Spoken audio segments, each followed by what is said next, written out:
Прийшли окупанти до нас в Україну, форма новенька, воєнні машини, та трохи поплавився їх інвентар. Байрактар, Байрактар.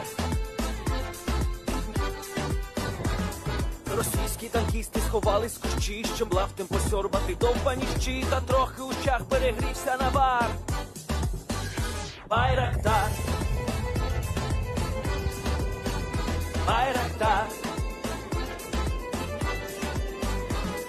Приперли зі сходу до нас барани для восстановлення великої страни. Найкращий пастух баранячий хотар.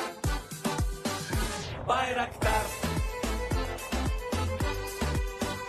Байрактар. Їх доводи всяке озброєння різне, потужні ракети, машини залізні, у нас на всі доводи є коментар. Байрактар, Байрактар. Вони захопити хотіли нас зразу, а ми зачаїли на орків образу з російських бандитів. Робить примар. Байрактар, Байрактар. Російська поліція справи заводить, там вбивцю рашистів ніяк не знаходить. Хто винен, що в нашому полі глухар? Байрактар, Байрактар. Веде пропаганду кремлівський урод, слова пропаганди ковтає народ. Тепер нове слово знає цар. Байрактар. Байрактар. Байрактар. Байрактар. Байрактар.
Hello, everyone. I'm the Enforcer. I'm accompanied by Enforcer Matt.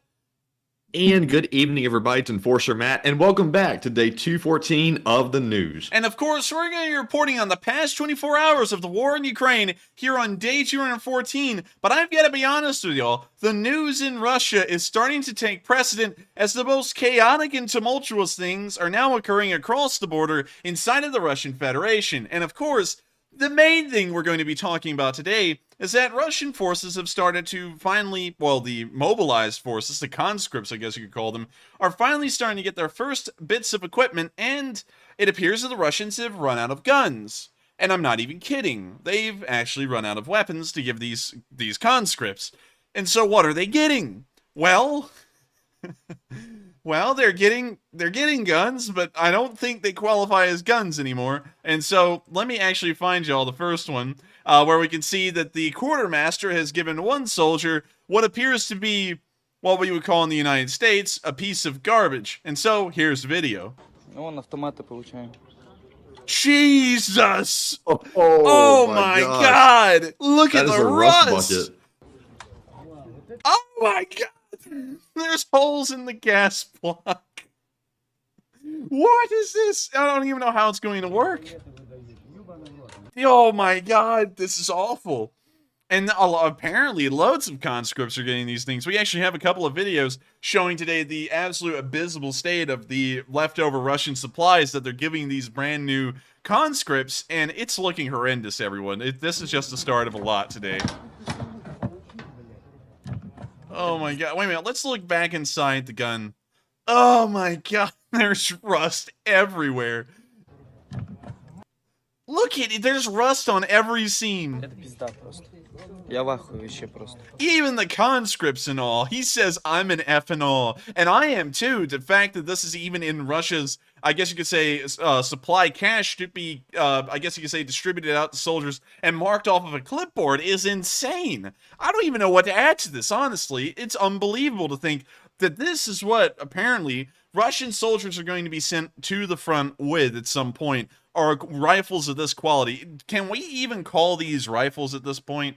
I would honestly say that these are more so demilitarized replicas of AK-74s, not AK-74s. Look at, oh my, Matthew, look at this. Even the bolt carrier is rusted over. It looks Enforcer, this is honestly so bad. I'm like, I know the Russians are incompetent, but I wonder if this is even real, because this is so bad I have a hard time believing it. It gets worse. It gets worse. We got more videos like this today. Oh my God. It's that's scary to even think that's being given to someone, even if they are Russians. And here's another video showing another AK that's been given out, and it's almost in the same condition. In fact, this one is in worse condition.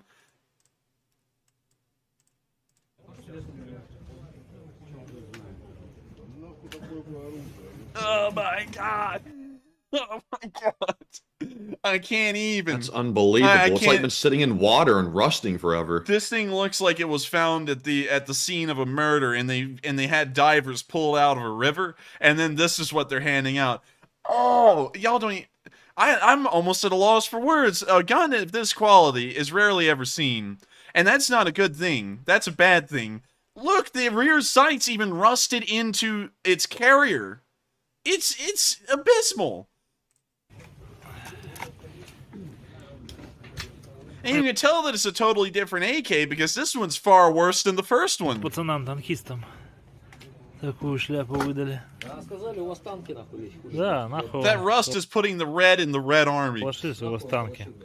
Хули вы страдаете хуйней, блядь. Oh.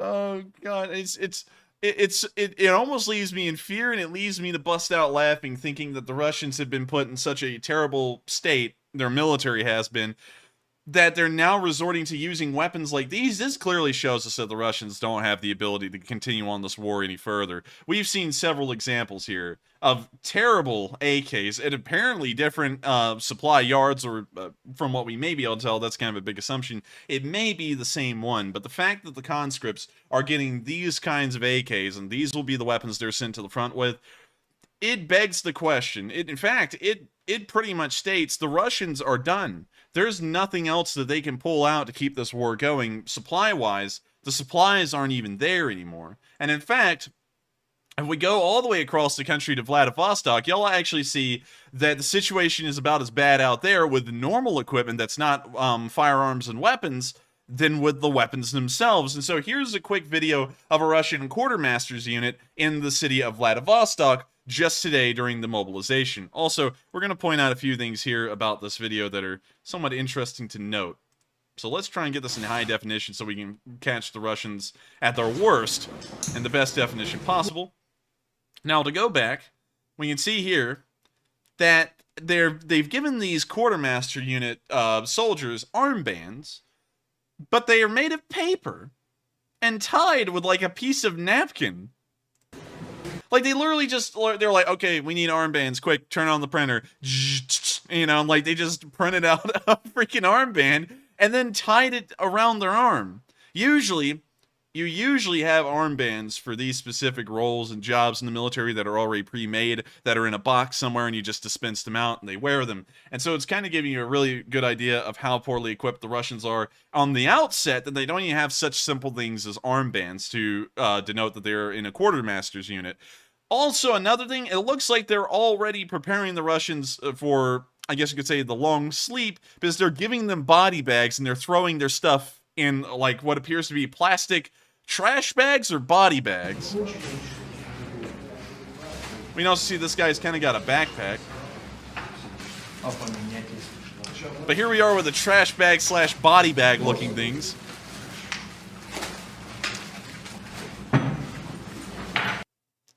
Not a good look. This is certainly not what the Russians want to show the world, but it's all they have. This is the best that they can show, and that's why we're seeing it out here in the Western world, and it's insane. Also, we're going to keep on moving around Russia because it just gets worse and worse as time goes by with these videos. Y'all thought the guns were bad. Y'all thought that Russia running out of guns was the worst of Russia's problems. Oh, it's going to get worse, and it's getting worse as we move into Krasnodar, where we can see that the mobilization is still kind of bringing out the drunkards, in a way. Almost everyone in this video is almost pass out drunk. And so without further ado, here's the video. But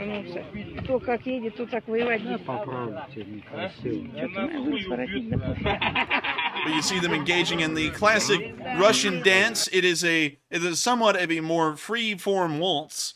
They usually just move around whenever it suits them, and it isn't even accompanied by music. It's usually just accompanied by a nice bottle of vodka. This guy here, he is ready for military service. Pants all the way down to the kneecaps. Ideal.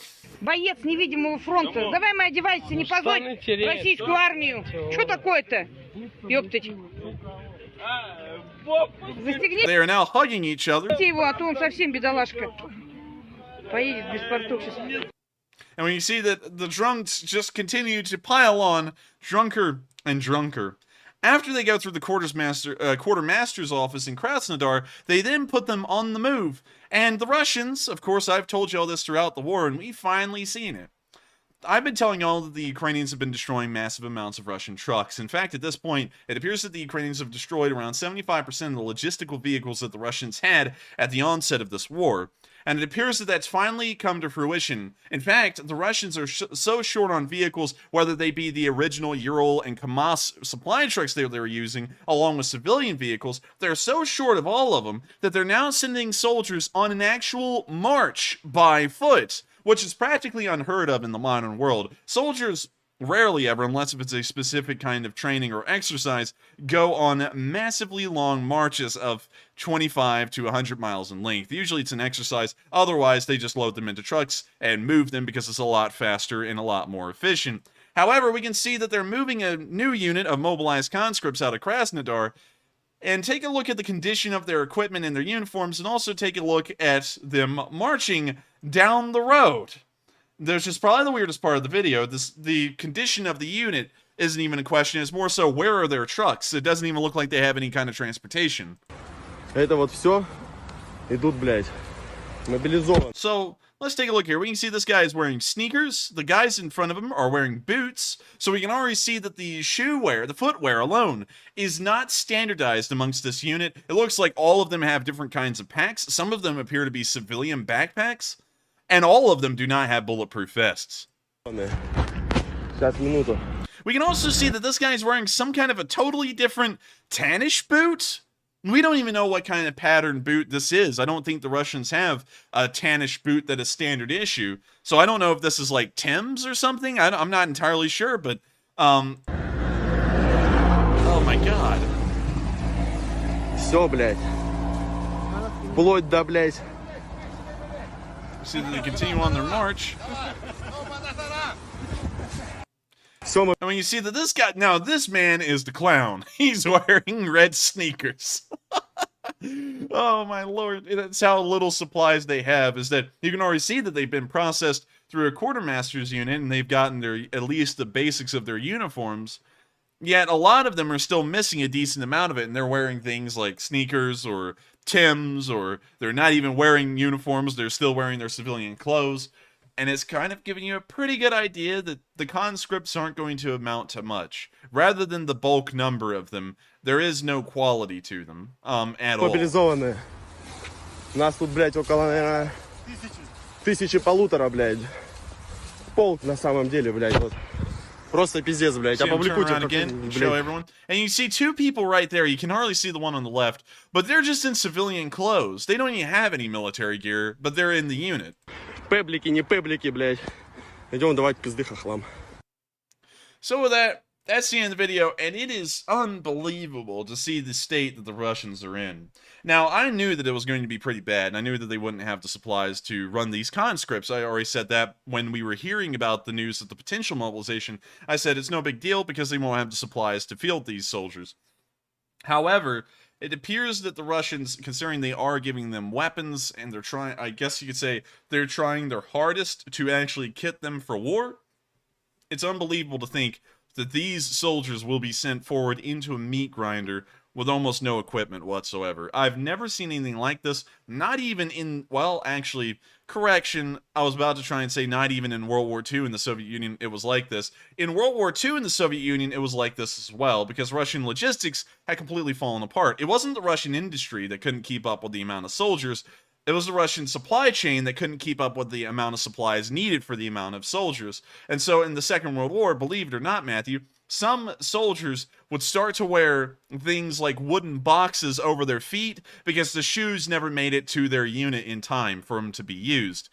And so it seems historically the trend still continues that the Russians completely underestimated their logistical side of their military, and they're now suffering the consequences. As we can see, these conscripts are certainly not, I guess you could say, able units. They are by far worse off quality than a territorial unit would be, or some kind of armed citizenry. These may as well just be the rabble or the homeless, being given guns and told to go to the front and fight. They are poorly equipped for what they'll be going into.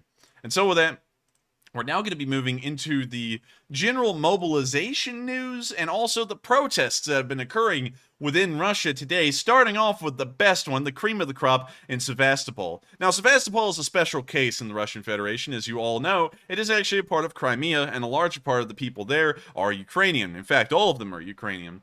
And we can see that one of them was actually in an attempt to be conscripted, but it appears that the mobilization effort failed here, and the recruiter decided to do the special leaving operation where he just left the guy alone. And so here's the video of this Ukrainian Crimean almost being enlisted into the military involuntarily. So here's the video. When you see him right here facing off the conscription officer moves forward, he gets a left jab. The man kicks him. Now he's holding on to the set. He's holding on to the arms. Oh my gosh. He's flinging the man around. He's got him on the ground. He's now on top of him. And he's holding him by the neck. He gets pushed back a little bit. We can hear some gunshots in the distance. And we can now see them being separated. And the conscription officer gets up and he just decides to leave. He's done.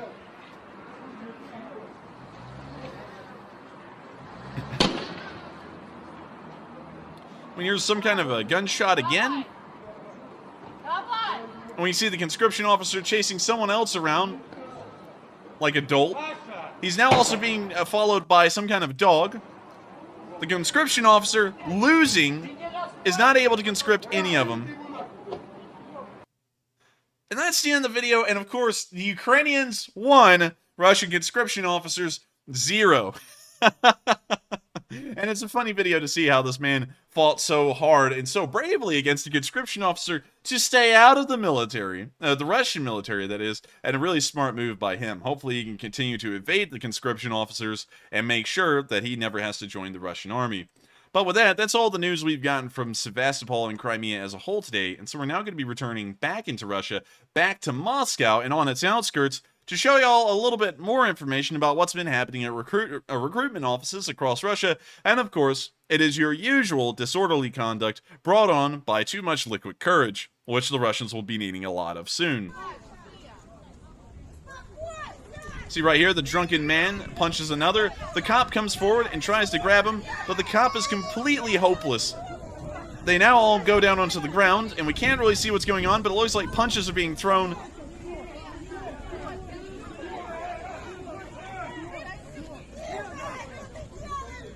We can now see his crack clearly visible to the world, and he now pulls up his pants. In fact, his gut is now hanging out as well. We can now see that soldiers wearing totally different camouflage for their pants and their, I guess you could say, jacket, have now come over and helped to restrain the drunken man at the conscription office.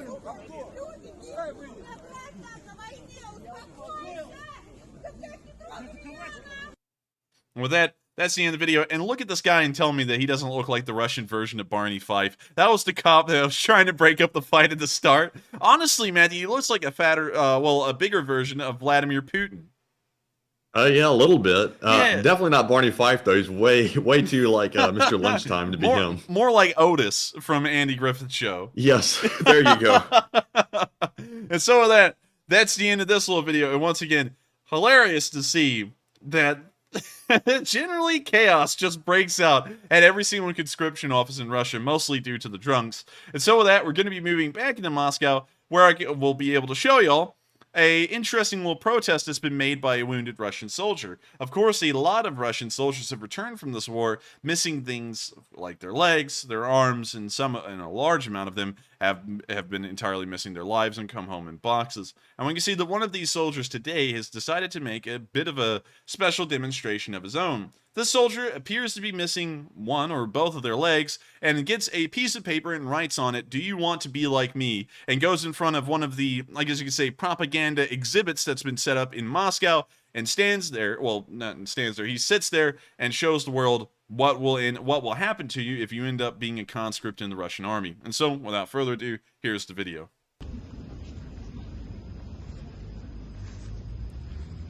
See him coming up front. And also, another interesting point I'd like to make is that it's very weird that all of these people that are associated with the press are already here.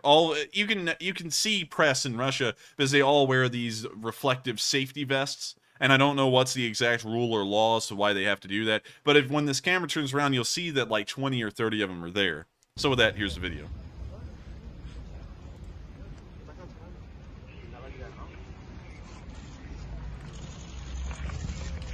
You see all the press members. They're all taking pictures of him. And you see that he is missing one of his legs. One of his legs is, of course, a fake leg.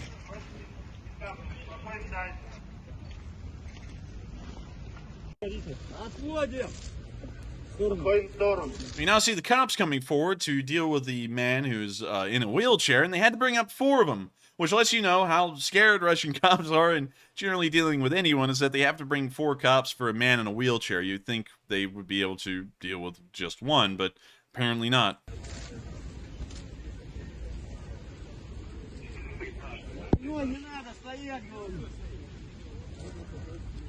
Now, one thing I gotta respect about this guy is he does not give a crap, and here's the reason, most likely why. They probably would not send him back to the front. They would not conscript him back into the army because he's already suffered a pretty serious injury and has already been discharged from the service. And so they probably won't be sending him back to the front, and that's why this man is so confident in what he's doing and just being here, because what could they do to him? Send him back up And to the Ukraine front? Enforcer, I think this is a female. Really? I think so.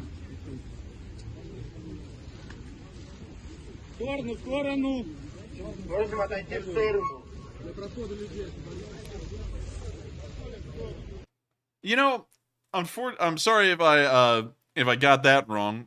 For some reason, I have a pretty tough time telling apart men and women in videos, so very sorry about that, but still a very interesting demonstration to see, and I'm pretty sure, regardless whether they're a man or a woman, they won't be sent back up to the front lines because they are missing a leg. And so with that, we are moving on into the next clip of news in Moscow, where we can see something very odd happening. In fact, this is somewhat disturbing, and so before we go to it, I have to say that while it isn't graphic in nature, what happens in the video is very questionable. We're about to watch a woman, this time for sure it's a woman. She gets dragged into a, I guess you could say, police van in Moscow during one of the demonstrations, and you can hear her screaming from inside of the van, and then the police start trying to back away the press during that moment. It's a very odd moment, and it begs the question as to what's going on inside that van. And so with that, here's the video.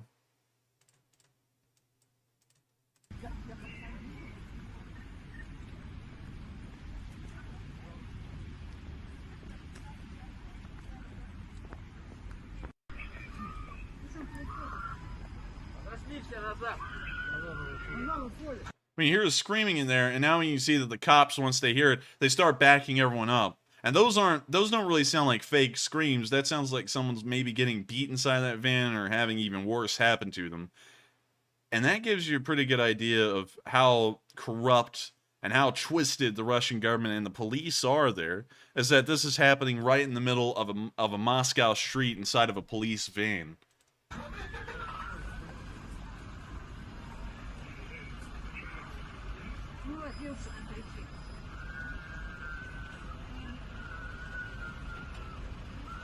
Что происходит? Что там делаете с ним? Скажите, пожалуйста. Скажите, что вы там делаете? Почему она орет-то?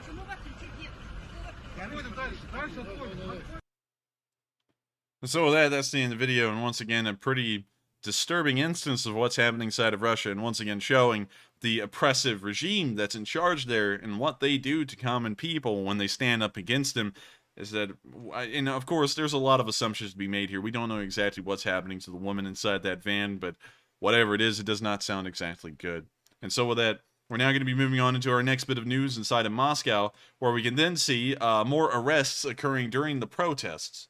And also, a very interesting thing to be said about these protests as well, and how the Russian police arrest people. Now, when you get arrested in the United States, just to give a comparison, in the United States, they put the cuffs on you, and you're allowed to stand as they walk you to the car or wherever you're going. In Russia, it appears that the common principle for the police apparently is some kind of barbaric sign of authority over someone, is to handcuff them and then push their torso downwards towards the ground and walk them pretty much hunched over, so that way they look like, I guess you could say, they're completely subservient to the police, to the public.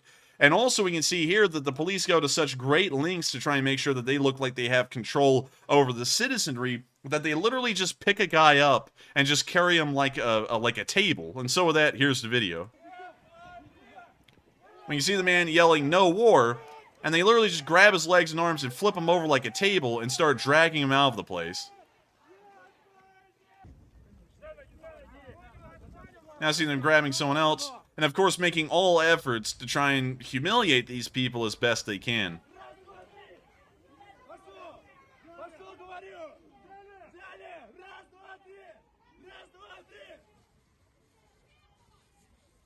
Now see them dragging along this man.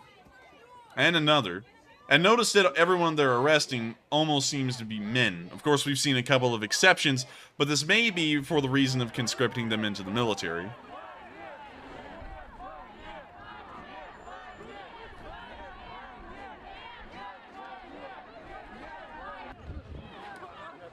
Now see them grabbing another man. And now they're shoving him into a van.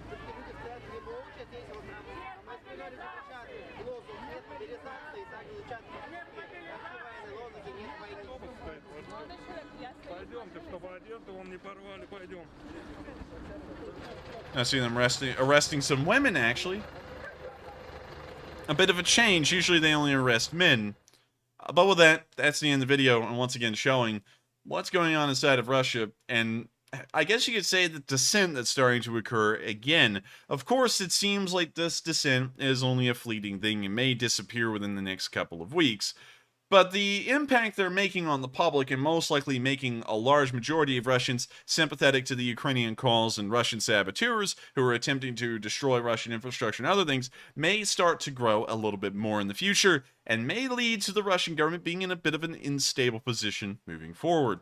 And so with that, we're now going to be moving on out of Moscow and into our next bit of news, which is further north in the country, near the second largest city in the Russian Federation, St. Petersburg, where we saw, again, another fracas occurring in an anti-war rally. And so, here's the video. And you see them arresting more men, once again, as violently as possible.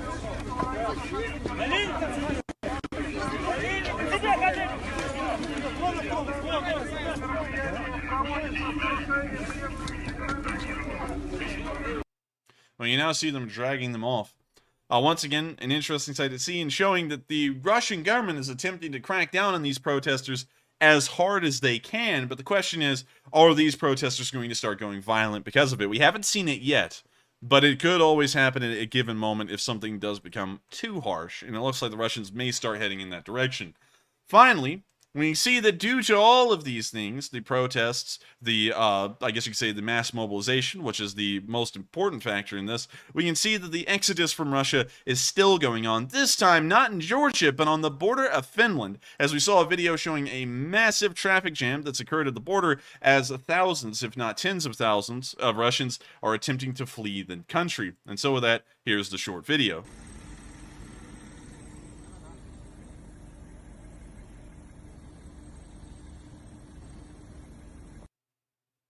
So with that, that's the end of the video. And once again, you can see the thousands of, if not hundreds of cars in this video that are lined up trying to leave the country, most likely to never return. And it gives you a really good idea that, of course, the mobilization is going incredibly poorly with the public. The protests are showing that there's a little bit of pressure on the government, and the Russian government's response shows that they are leery that these protests and organizations could start to grow uncontrolled if they don't try and put them down instantaneously. And so with that, that is the end of our mobilization in Russian news for tonight. We're now going to start moving into Ukraine to cover the location unknown news and the Northeastern Frontline news. But before we get there, we're going to take a pause to address our polls and also address 3 questions from the chat. And so with that, what do we got, Matthew? All right, folks, and it's now time for the first question segment of the stream, and we have 3 polls to address, so quite a few. So the first one said, do you think that China is on the brink of political or economic disaster? And it looks like 50% said maybe, let's wait and see. 26% said yes, a coup may be underway, and 24% said no, it is status quo in China. Now, for us specifically, we don't have any confirmed reports of what's going on in China. However, there are rumors that something's going on, but I'm going to let the enforcer take it from here. Well, you have heard, and we did try and check right before we started our news segment tonight, that there is some kind of a political row going on in China, and according to one of the news articles we saw, they claimed that Xi was putting down a political clique. However, that could also be taken the other ways, that this political clique, as they're calling it, is now challenging Xi's power, and we may see that there is some kind of a attempted coup going on there. Now, of course, we don't have enough information to confirm nor deny this, but it is a serious event, if happening, within the People's Republic of China that may start to shape the future of China well on into the future if it does succeed. We don't really know much about it. We don't know if it's actually happening. So unfortunately, I will have to fall into that maybe we'll have to wait and see category because, of course, this is the first time we heard about it just about 40 to 50 minutes ago. And so with that, I hope that addresses the poll fairly well. And with that, we are on to the next one. All right. And the next one said, do you believe that the video of the Russian rusty guns is real? It looks like 77% said yes, it is real and very pathetic. And 23% said no, I don't think it's real. Now for me on this one, I'm actually in between because I have such a hard time believing that they would actually hand those out because they're basically sending those people into battle without a real weapon. Like they're throwing them out there like cannon fodder, basically. Although that would align with what Russia's been doing so far, but it's just a tough one. But Enforcer, what do you think? I would actually have to say the Russians are giving them that kind of equipment, because I've been saying this entire war, the Russians are running out of equipment. They don't have as much equipment as they claim to on paper, because of course those were Soviet stockpiles that were maintained at that point by a superpower. The Russian Federation is not a superpower, nor does it have the economy nor the budget to behave like one. And so I think that this equipment and what we're seeing given out to these conscripts is what they have left, and it shows how poor off the Russians really are.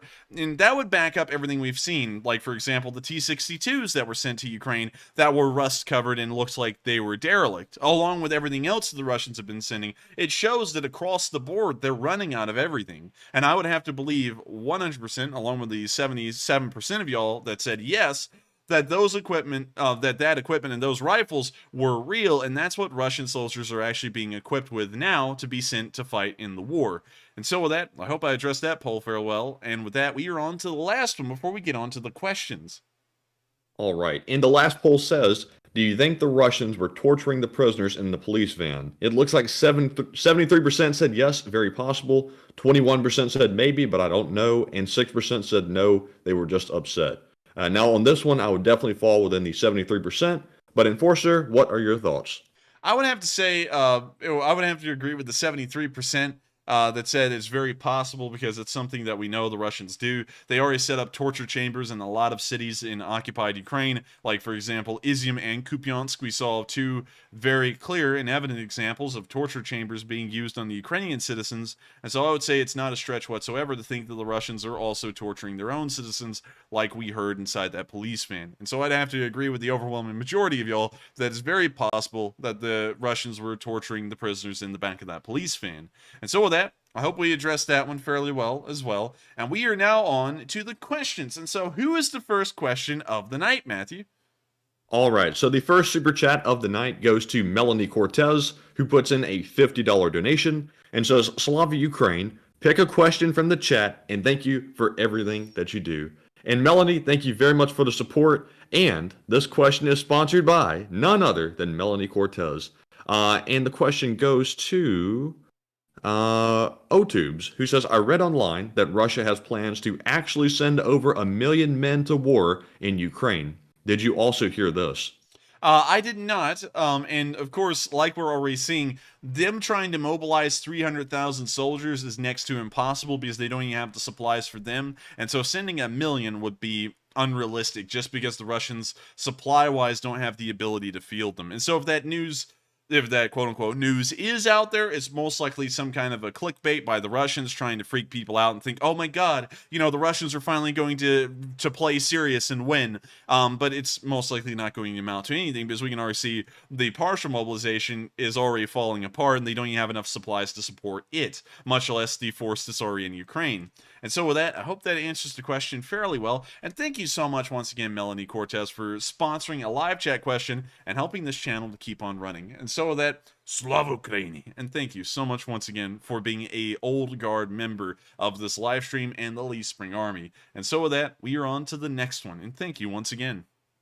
All right, and up next, we have a $50 super chat from Todd, and hopefully I'm saying his last name correctly, Fabiker, who says, should Ukraine encourage the new Russian soldiers to put their officers to sleep and defect? I believe that should always be encouraged. Whenever you're in a war, you usually want to try and encourage your enemy to do things to their nation's detriment as best as possible, and that would be one of those things. And so I would highly suggest that the Ukrainians incentivize them surrendering, deserting, or causing as much chaos as they can on their side of the lines, if possible. That's, of course, going to benefit Ukraine, and even if it's largely unsuccessful, the few times that it's successful will make a small difference in those areas of the front, and so I do believe that that should be encouraged. And so with that, I thank you so much for the support. Also, I hope that addressed the question fairly well. It's of course, looking throughout all of history, like for example, the United States and Vietnam, we had a program called Chu Hoi, which was actually, I guess you could say, a defection program, where if you were a North Vietnamese, let me think of,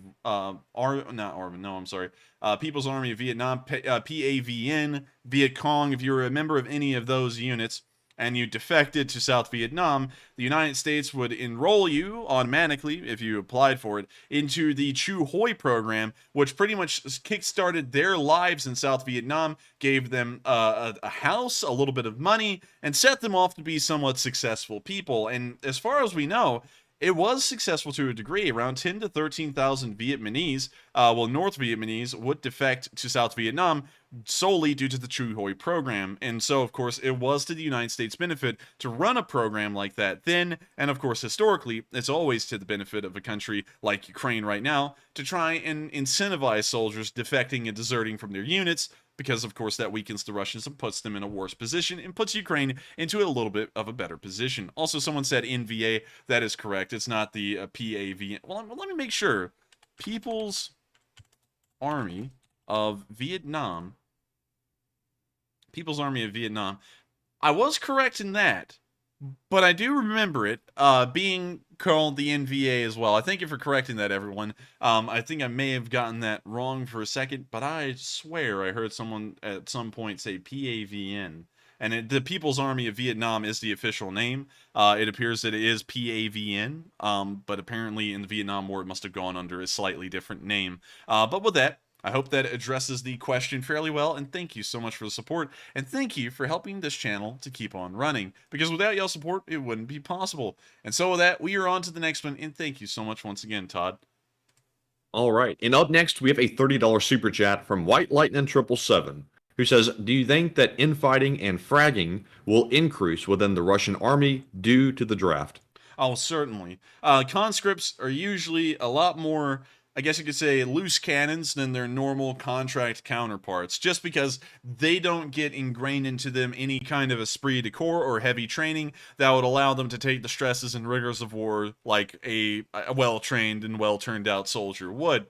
And so these soldiers, of course, this is common throughout all militaries, in fact, through all time. If you have poorly trained soldiers, you got to be about as scared of them turning against their commanders as them turning against the enemy. You can see examples of that very well leading up to the Russian Revolution, where there were massive amounts of mutinies, and I guess, well, mutinies just in general in the Russian army and also in the Russian Imperial Navy. For example, a lot of y'all may remember the Potemkin or the Aurora. The Aurora actually fired off the shot from its gun that would start off the Russian Revolution and lead the, I guess you could say, the citizens of St. Petersburg to storm the Winter Palace, which is an interesting story in its own way. And also there's a whole other interesting story about Kronstadt Harbor that occurred during the British intervention there in 1919 and 1920, I believe. Anyways, getting beyond that rabbit hole, mutinies will occur just because there's conscripts involved. Fragging will also occur. If you look at Vietnam, there were a massive load of conscripts that the United States had in that war due to the draft, and you'll always hear the occasional story of fragging or something similar to it here and there. Of course, it wasn't as common as a lot of people are made to believe. If that kind of stuff was common, there would have been some massive efforts to dissuade that or quell that as best as possible, but it did happen at a higher rate than it would have at any other time. And so with that, I hope that addresses the question fairly well, because with conscripts, there is always room for a lot more chaos. And so with that, I thank you so much for the support. I hope that addresses the question fairly well. And with that, we've reached the end of this question segment, and we're now going to be moving on into the next segment of news, starting off with our location unknowns. Also, a real quick note, just in case if you are new here tonight, our super chats, the super chats that you see on stream, go to support this channel. If you would like to support Ukraine, make sure to come back tomorrow at the exact same time at 10 p.m. Eastern Time. We will be running a Sunday night fundraiser to support Ukraine. We do that every single week, and so if you would like to support Ukraine, save your support for Sunday. If you would like to help this channel to keep on running so we can keep on running fundraisers and also answer questions and keep these streams running, make sure to send in a super chat, because that's how you'll support us. So super chats, to support the channel, Sunday night fundraisers to support Ukraine. And so with that, we're now moving into our next segment of news, starting off with a very nice video of a Russian Su-30 getting down today. And it appears that the Ukrainians were wildly successful with destroying loads of Russian aircraft today. And so with that, here's the video. Also, we got some pretty sick beats playing, but sadly I gotta mute them. We can see the Russian Su-30 flying low over the field, right there. And we can see that something just flared off on this Su-30. It's now flying, still. Well, it's not anymore. It was flying for a second, but it appears that it's had a rapid altitude losing operation, and it's now become one with the ground, like we can see there. I don't think the pilot ejected. That may be the pilot over here. In fact, I believe those are the pilots. Yes, those are the pilots. Apparently, it looks like it may have been an Su-34 as it had 2 pilots in the cockpit. But that airplane has now become one with the ground, and will most likely remain that way for the rest of the war. Usually the Russians don't try and rebuild those things. It takes a lot of time to gather up the parts out of the field. And so that's the end of the video, and great to see that the Ukrainians were able to down a Russian Su-30. Su-34 most likely. Moving on to the next clip, we can now see some more drone footage of this burning husk of the Su-34 in the field. A nice roaring campfire. With that, that's the end of the video. And once again, nice to see that the Ukrainians were able to get this Su-34 today. Now, moving on from this and into another video. I'm not sure if these two videos were related because they're a similar class of aircraft. The Su-30, and I'll just pull this up real quick so y'all can see. The Su-30 at a distance can be mistaken quite easily for an Su-34.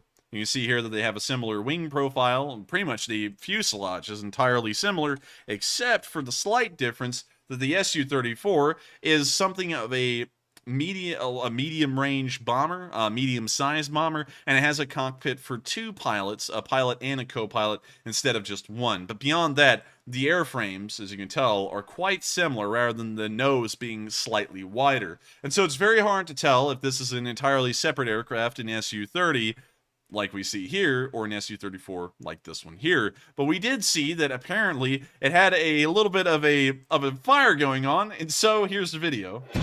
Also, we're gonna have to mute it because it's playing that music. Now, Matthew, I'm no aircraft mechanic or anything, but that doesn't look normal. Quick, make a wish. It's a shooting star, everyone.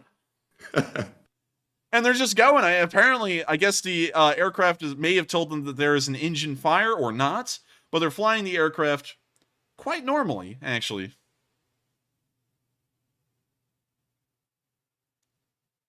This is the Russians, right? Yes, this is a Russian Su-30. Okay. I was about to say, their propagandists are going to spin it. This is the new experimental afterburner. No need to be worried. Yeah, that's probably what the Russians would say. And now we can see what appears to be a plume of smoke in the distance. Not really sure if it's... Actually, no, correction. There's the plane up there. You can still see the thing, a burning ball of flame, thousands of feet in the air, flying over what appears to be an explosion on the ground. Right up there. So with that, that's the end of the video, and a pretty interesting one. I gotta say, like Matthew said, it looks like the brand new hypersonic afterburners that the Russians have been experimenting with may be coming along quite nicely, and these Su-30s that we saw are getting a huge boost. Of course, the Russians have an unlimited military budget. While their national economy is only around $1.2 trillion per year, their military budget per year is around $30 trillion. How do they do it? I don't know, but that's what the Russians told me, and we know that these Su-30s are only going to be getting better and better as the war goes on. Just you wait, everyone. The Russians are going to make these things into gods, and they're going to turn the war around any day now. At least that's what the Russian bots keep telling me. And so with that, we are now moving on into the next clip of news, where we can see some Ukrainians in camo training. And I don't see any Ukrainians in this video, which is kind of odd, Matthew. You tell me. So here's the video. I don't see anything. I don't see anything. But on a serious moving vegetation. On a serious note, who in the world is running this camouflage class? This has got to be the most impressive improvised camo I've ever seen. Like, look at this. Like, if these guys were just standing in a hedgerow and you didn't have an infrared sight, you wouldn't see them. Like, this is really good stuff. Could you imagine all these people laying down and then just hopping up simultaneously? That would be horrifying. That would be horrifying. I gotta say, this is a really impressive camouflaging that they've done. Even this guy, you can tell that I guess his whole entire camouflage setup is for him being prone on the ground because he doesn't have anything on his legs or his torso. Everything's more towards the top of his body. God, this is really impressive stuff. I'm really blown away with it, and it looks quite good. And so with that, that's the end of this little video, and it's great to see that the Ukrainians are going through massive efforts in training to see that their soldiers are the best they can be, both in their, and I guess you could say their squadron tactics, interacting with each other as a unit, integrating their armor with the infantry, and of course, doing such things as camouflaging themselves, I guess you could say, with the foliage around them. And so with that, that's the end of that video, and we're now going to be moving on into the second to last location unknown news, where we can see a Russian soldier being interviewed that was the sole survivor of his unit. This guy, apparently, was the only crew member that escaped from his tank alive, and we can see here that a Ukrainian is going to interview him about his story now that he's a prisoner. Now, I just want to say this real quick. This is being used under the premise of fair use. It's being used for news reporting and also commentary purposes, and so for that reason, it does fall under fair use under Title 17 of the United States Code. And so now that I've gotten all of the jargon out of the way, let's watch this video. And of course, I'm not going to interrupt it much because it's spoken out by a Ukrainian soldier and also the Russian. And so here's the video. Переживаю за него, Кристина. Я хотел, чтобы он позвонил своей маме. Мама живет, населенный пункт, как село? Русская область, там, Техникумовский. Техникумовский. Он говорит, я знаю брата номер. Мамы не знаю, брата знаю. Вышли на брата, брат сказал, у меня брата нет, Кристина. Так? Так. Вот. Вот такая... Is that insane or what? This guy got disowned by his brother. Wow. That's insane. Matthew, would you ever disown me? I don't think so. Anyways, we'll let the video К сожалению, continue. ситуация происходит. Поэтому, 1 числа ты заехал. Какого мы тебя взяли плен? 17-го? Нет, 26-го, кажется. Они говорят, там не обязательно воевать, там есть еще другие части. В итоге повелся на то, чтобы поехать на БТРе, раненых отвозить. Вот. Плюс говорили, там, не боевые, ничего, а скромные, хорошо заработаете. Вот. Согласился на водителя танка, потому что они сказали, 2-3 месяца, кто сюда приезжает, дальше второго фронта не пускают. Там всем так говорили. Вот. Подумали, нам сказали, месяц обучения будет. В итоге... Now here we go. This is the important one. This man signed on for a contract in the Russian army. He also only got a couple of weeks of training, so 2 weeks of training at best. That was before they called up the partial mobilization. Now the pressure's on the Russians to try and get these conscripts out to the front as fast as possible. And if they were giving contract soldiers, quote-unquote contract soldiers, around 2 weeks of training before the, I guess you could say, emergency situation as far as the Russian army will look at it as the partial mobilization conscripts are most likely only going to be given a week or a couple of days of training before they're sent out. And so with that, you can tell that the situation is getting bad. Пару недель нас обучали. Ты на гусеничной технике до этого не ездил совсем? Нет, только на легковых, полностью на всех машинах, но только на легковых. А как ты заезжал в Украину? Нас привезли долго на поезде, везли, под Белгород куда-то. И оттуда самоходом уже выехали. Колонной? Да. Опять же, плачевное состояние танков, нам сказали, в идеале привезут танки. А привезли, половина из них, как минимум, не в состоянии были ехать. Выехало только... And another interesting point that this man just brought up is that the Russians brought forward tanks for this unit. It's an armored unit. And half of the tanks weren't even operational. And so they only got half of the tanks that were brought forward to the front. Половина. И то в этом половина, хоть что-то да не работает. Только приборная панель, связь внутри не работает. And we can see him also say that in the other half of the tanks that did start and were in running condition, there was loads wrong with them. A lot of stuff inside of them was not working. Like we've been saying before, the Russian tanks that are being brought forward are garbage quality, and probably most of their systems aren't even working. Даже японцы не успели нас в танк, все, и поехали. Выехали... по сути, я повоевал минут 5, как бы смешно не было. Но я только выехал, передо мной танк взорвался, видимо, на мину наехал, потому что там с землей все разлетелось. И я вот только вот свернул, и нас с ракетницы подорвали. So that has to end the video. And while this Russian soldier story shows the prowess of the Ukrainian military that they destroyed this armored unit and he ended up being captured by them, I think the most important part of this man's story is his lead up to getting there. He signed on as a contract soldier because he was promised that he would not be in the front lines. That was a lie. They then put him into a frontline unit. They then told him that the armor would be brought forward and that it was going to be in perfect condition. The armor was brought forward and it was old aging tanks. Half of them didn't work and the remaining half were hardly operational, to say the least. Then, of course, with almost no training whatsoever, somewhere around 2 weeks worth of training, they then drove forward into the field. The first tank got hit by a mine. His tank got hit by rocket launchers. The 2 crew members that were in there with him ended up dying. He was the only one to escape alive.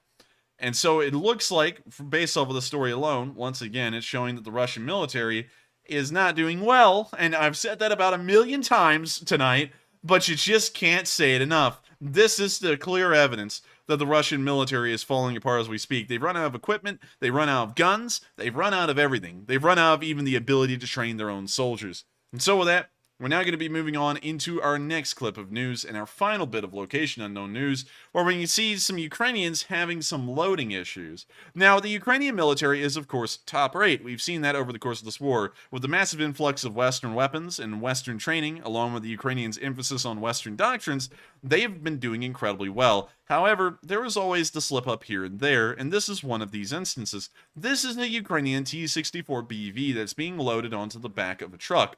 This is a common way that you transport tanks because it's pretty fuel inefficient to just drive them around down roads, and so you usually load them onto something like an 18-wheeler and then drive them somewhere. However, this is a pretty tricky job. Usually, tanks are so wide that they can hardly fit on the flatbeds that they're being loaded onto, and we can see here that it slipped over to the side, but of course, in the end, the Ukrainians would manage to successfully get it onto the flatbed so that way it could then be tied down and transported. But still, a pretty interesting video showing how difficult loading a flatbed can be. Also, all militaries have problems with this. There's a lot of videos that you can find of the U.S. military itself having problems loading tanks on the flatbeds. I would say it's the most difficult and most dangerous part of being a tanker in peacetime or in war, is trying to load these things and move them. Anyways, here's the video.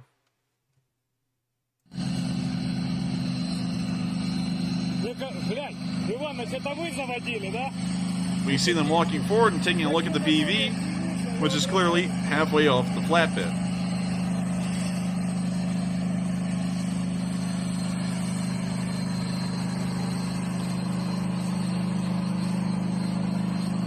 Also, I saw someone say that the exhaust is in the back. That means it's most likely a T-80. The wheelbase is of a T-64, and you'll see when it backs up, it's clearly a T-64BV.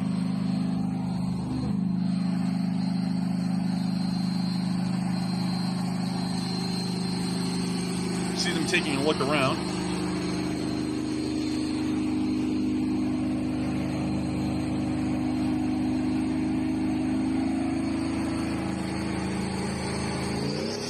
We hear the engine spooling up a little bit. And we can see that the right track, of course, is making contact with the ground, but the left one isn't getting enough traction to really move it, as of right now. So these Ukrainians are left with a dilemma. How are we going to shimmy around this tank enough to get it to back off the flatbed and then try again? Also, another interesting note is that it's missing one of its road wheels nearer to the rear of the tank.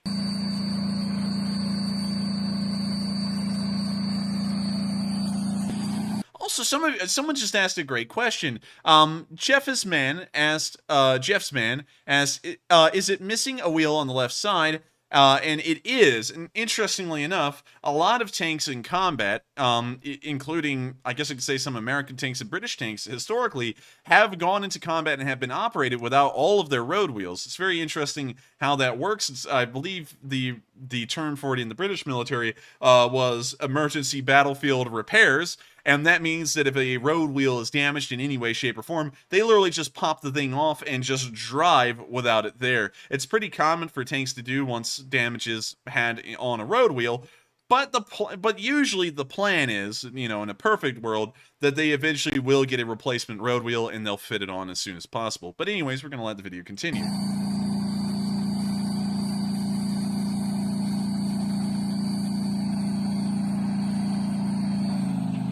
We now see that they've finally gotten enough traction for the tank. It is now starting to back off. Finally backed it off the flatbed, but you see that they almost flung the man up there like a ragdoll. You can actually see him try and hang on there for a second. Right there, you see that, Matthew? Yes. But finally, they got the T-64 off the flatbed. They've now gotten it repositioned again, and they're now going to try and get it back up on the flatbed. That looks extremely difficult to line up. It is. Every single time I have ever seen a tank on video trying to get on one of these flatbeds, it's incredibly difficult, even if it is successfully pulled off the first time. And so, while it does not look great for a tank to slide off the side of a trailer, it's, as far as we can tell, it's somewhat of a more normal occurrence trying to load these tanks because it's such a freaking difficult job that requires exact precision.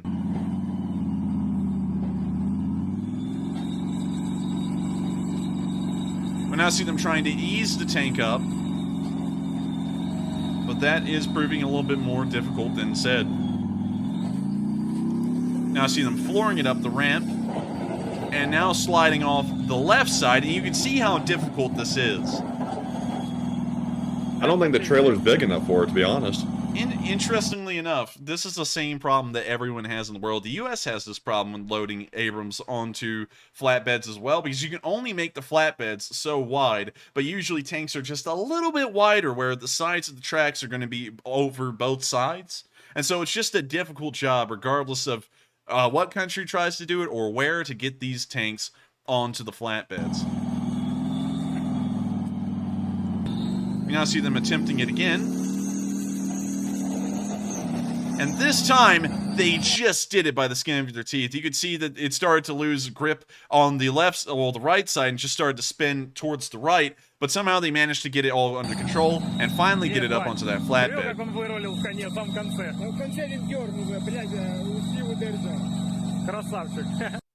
A decent amount of people in militaries around the world every year end up getting killed during these kinds of loading operations where the tank falls off and a man standing right here will get crushed as the tank literally pretty much comes down on top of him.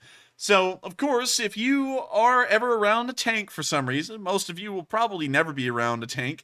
If you are around one and it's being loaded onto a flatbed, make sure to get as far away as possible, because this can happen to really any of them. It, of course, happened to the Ukrainians here in this film.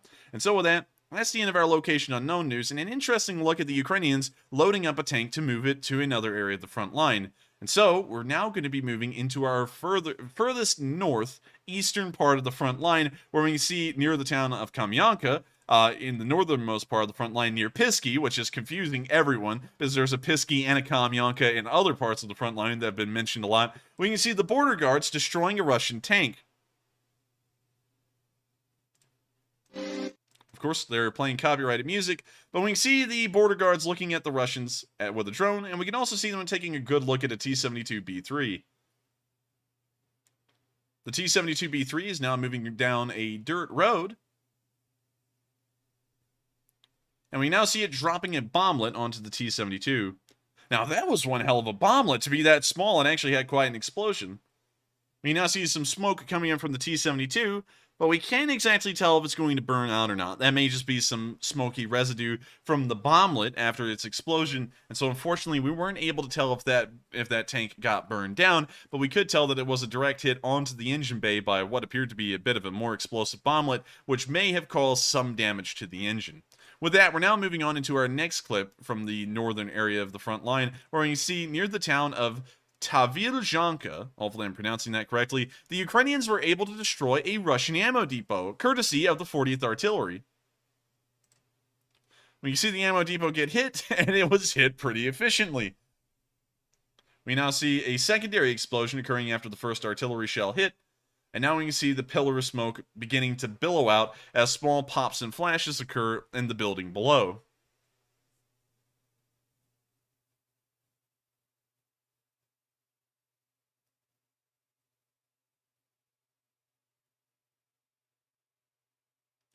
You now see some kind of a Russian vehicle. Looks like a Ural or an armored car. I can't really tell you for certain, but it's trying to move off the road and into a tree line.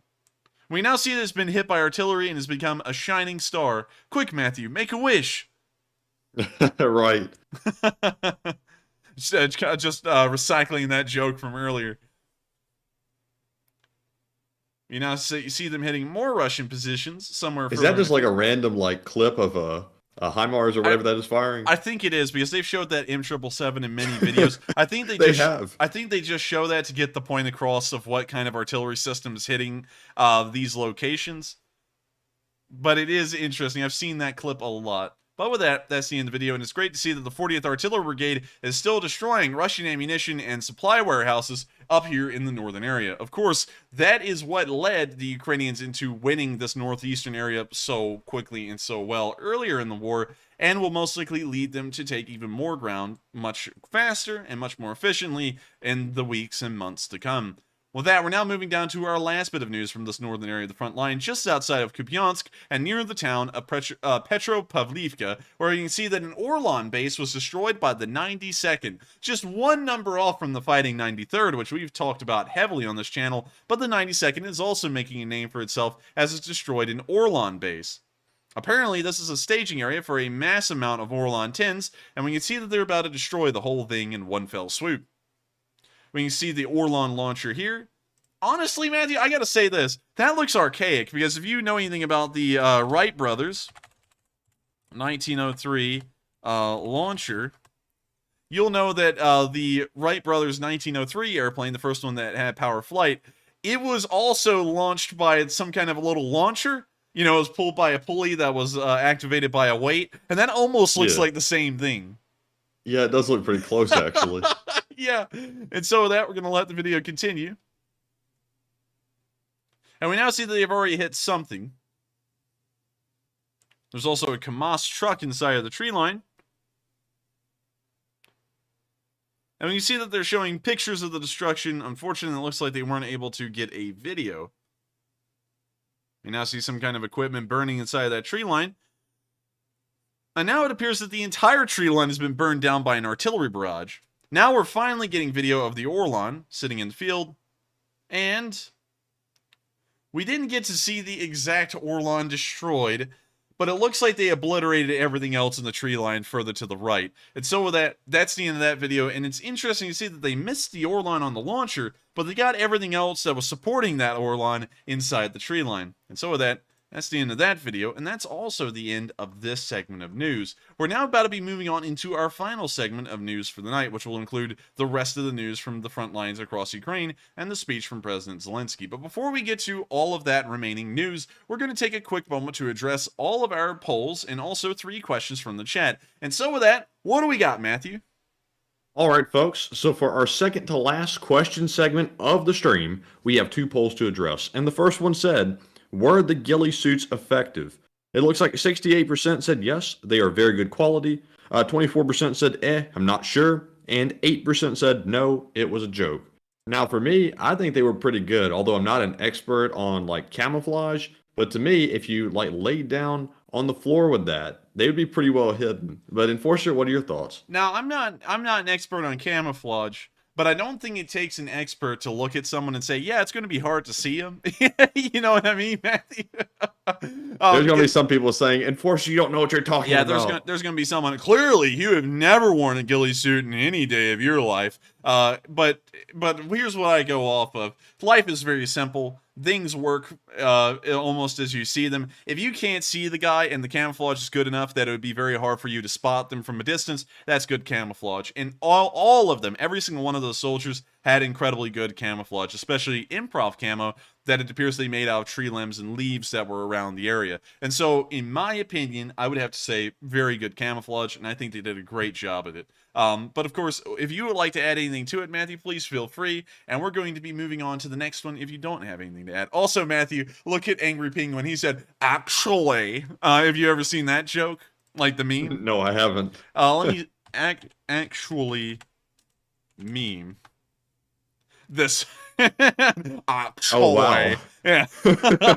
That's a heck of a photo. Yeah, that's one heck of a photo. But, you know, that's... That's what some people sit there and make jokes about. So when you see that, that's what they're talking about. Anyways, do you got anything to add? Extra comments to the camouflage? I do not. So we're on to our next one, which said, what do you think about the tank loading video? It looks like 47% said it is very difficult, not a bad try. 14% said, I don't know. 19% said the trailer is not big enough. And 20% said the driver is inexperienced. Now on this one, at first it looked like the trailer wasn't big enough, but since he was able to park it on the trailer, I guess it was, even though it really didn't look like it was. So I'd have to go with the it's very difficult but not a bad try option. I definitely wouldn't be able to do it, but Enforcer, what do you think? It's very difficult. I would have to agree. It's very difficult, but not a bad try. And real quick, to show y'all something, M1A2 on flatbed. Y'all will see this here. Because it's almost a standard. Here is an M1A2 on rail car, and rail cars are almost the same width. I think they are actually the same width as your normal flatbed, and you can see that the M1A2 is so wide that it's still sticking over the sides of this rail car, and so you can actually tell right there that it's about as hard to get an M1A2 onto a rail car as it is to get it onto a flatbed. We can also see an M1A2 loaded onto a normal flatbed here. This is an Iraqi M1 Abrams, and we can see that it looks like this one.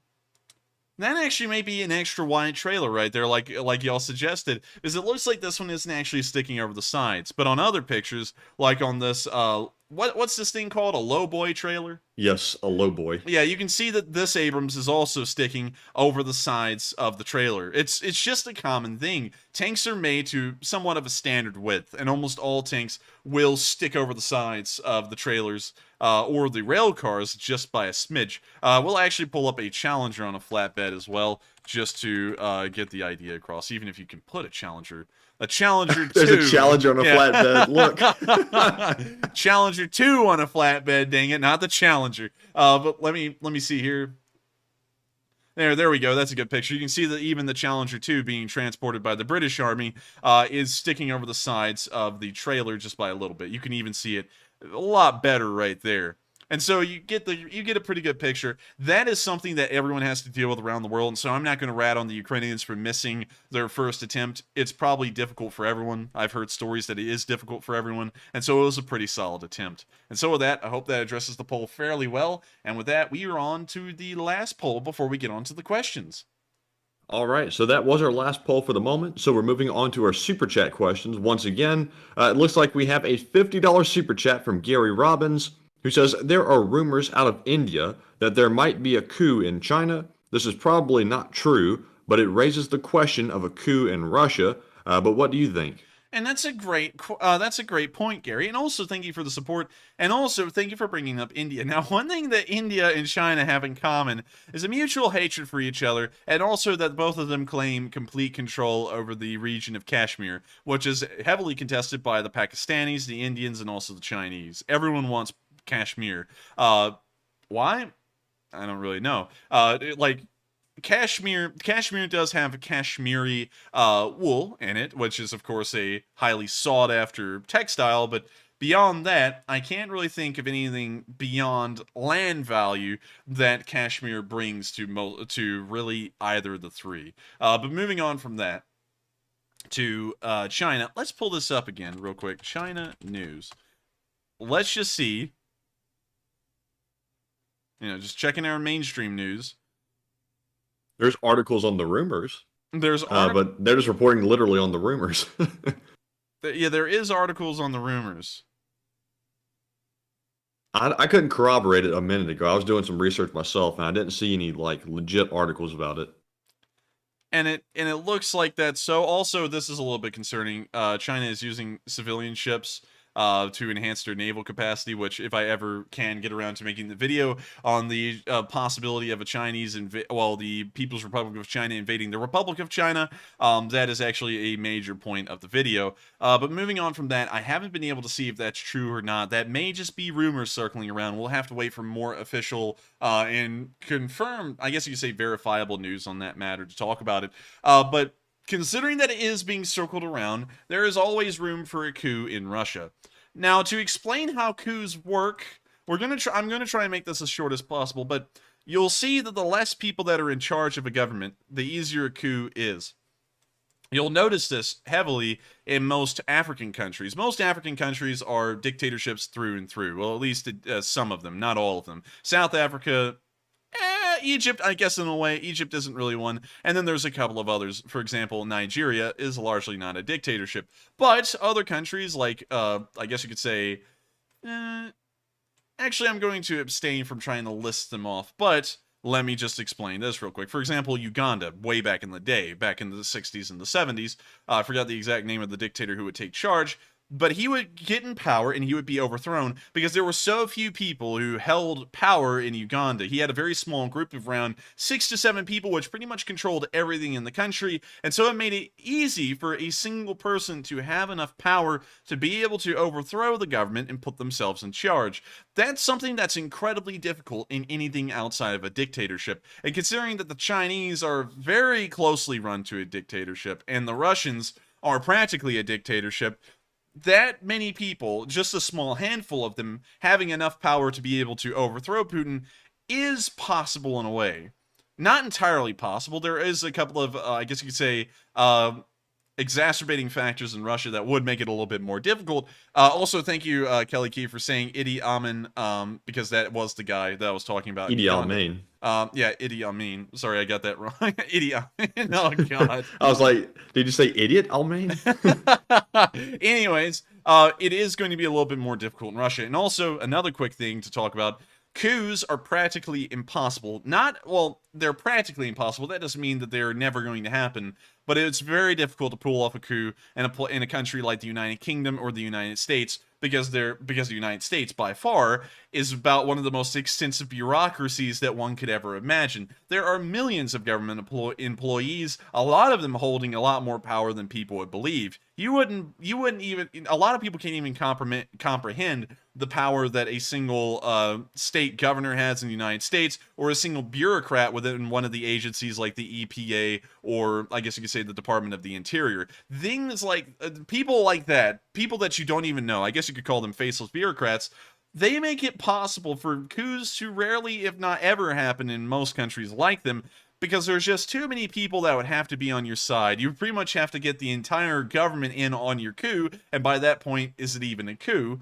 Or is it more of just a simple government change? But moving beyond that, it was a great question, Gary Robinson. I would have to say a coup is most likely a lot more possible, heavily possible in Russia as compared to other countries like more Western countries like France, the United Kingdom, and the United States. And so with that, I thank you so much once again for the support. I hope that does address the comment fairly well. And with that, we are on to the next one. And thank you once again.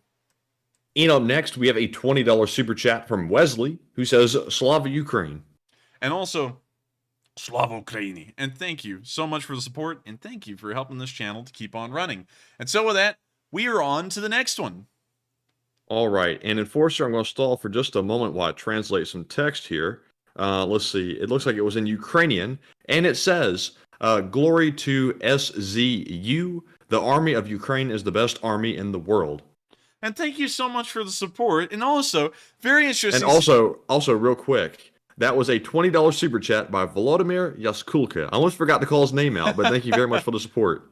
And also, before we move on to that, I can see that me talking about coups has brought up some political commentary in the live chat. And of course, we do not talk about politics here on this channel. And so we are going to ask that everyone refrains from speaking about that, because all it's going to do is create fights and problems, which we don't really allow, because we don't allow political discussion. We want things to keep politically neutral because we are here to talk about Ukraine. We're not really here to talk about U.S. politics. There are a lot of people out there who talk about U.S. politics in very partial ways from one side or another, but this channel is not one of them. And so I'd have to ask that we please refrain from political commentary. But moving on from that, and addressing your super chat, I thank you so much for the support. And I'd also have to agree that the Ukrainian military is definitely setting a standard for being one of the best out there. By far, I would have to say that their training, along with the implementation of Western weapons into their ranks, has shown that really any military with the right stuff can become incredibly good. And it's also set up, I guess you could say, the mindset around the world that you don't have to have a massive army of millions or a million to be considered a good military. And I think that's something that's thrown a lot of people off. If you look at the United Kingdom, the British Army, let me make sure. And I know I talk about the British a lot. We have a lot of British viewers in here. They're actually the largest group of viewers beyond our American viewers. You can see that the British Army is only the size of 79,380 active personnel. Not a big army by any means. However, one thing that you can say about the British Army is that they are one of the, I guess you could say, leading nations in terms of their technological abilities with their military, and that puts them a step above the rest. If they went into a war with Russia, even with just 79,000 men, with their technological advancements alone, they could probably go toe-to-toe with the Russians. Also, the Royal Navy is also on up there. We won't pull them up, though, due to the sake of time, but I do have to say that a small military like Ukraine's, although Ukraine was still a lot larger than Britain's, at least in overall size, can still do incredibly well if trained and fielded properly. And so with that, I thank you so much for the support. I hope that does address the comment fairly well. And with that, I believe that was the last comment of this question segment, wasn't it, Matthew? And it was. And so with that, we're now going to be moving on into our next and final segment of news, which will be covering all of our frontline information that occurred in the war in Ukraine today and the speech from President Zelensky. And so moving on down into the area of Lozove, we saw that the 25th Separate Airborne Brigade started to slam the Russians pretty well. And so here's the video. When you see the 25th artillery raining down onto a Russian position in the distance, and they are blanketing the place.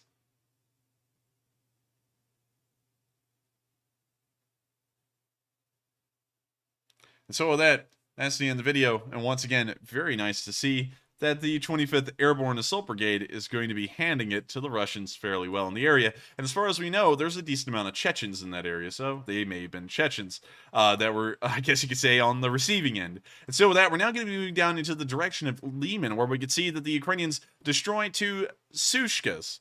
Now, a Sushka, I don't really know what that stands for. A Shushka. Sushka. Russian, let's see. So it looks like a Russian version of a bagel. Looks like a donut. It kind of looks like donut fund. It kind of looks like a donut or a bagel. It's kind of like a mix in between, and they also come in bags like snacks. Interesting. I think in that regard, I don't know. Are they a donut or a bagel? That would be a great question to ask. But we can see here that they definitely gave a whooping to the Russians. You see them cheering. Oh, wait a minute. Wait a minute. This is a little bit of additional video that was showing that Su-30 on fire. Oh, okay. That makes sense.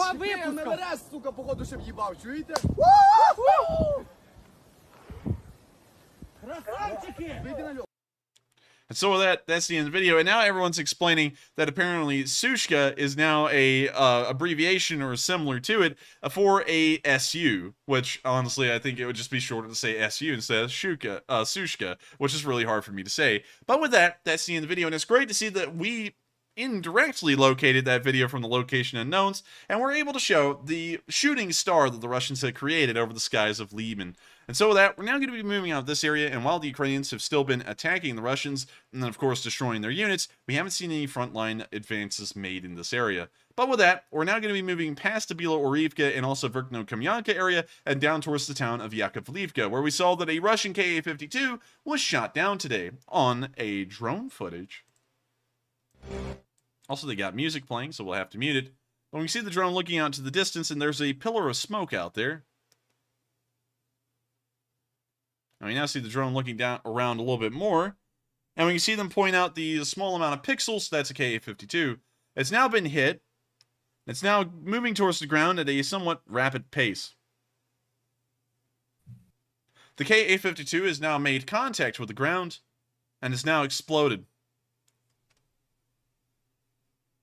The Russians have been working on a brand new kind of helicopter, the suicide helicopter. These things slam into the ground and explode on impact, destroying the Ukrainians and winning the war for Russia.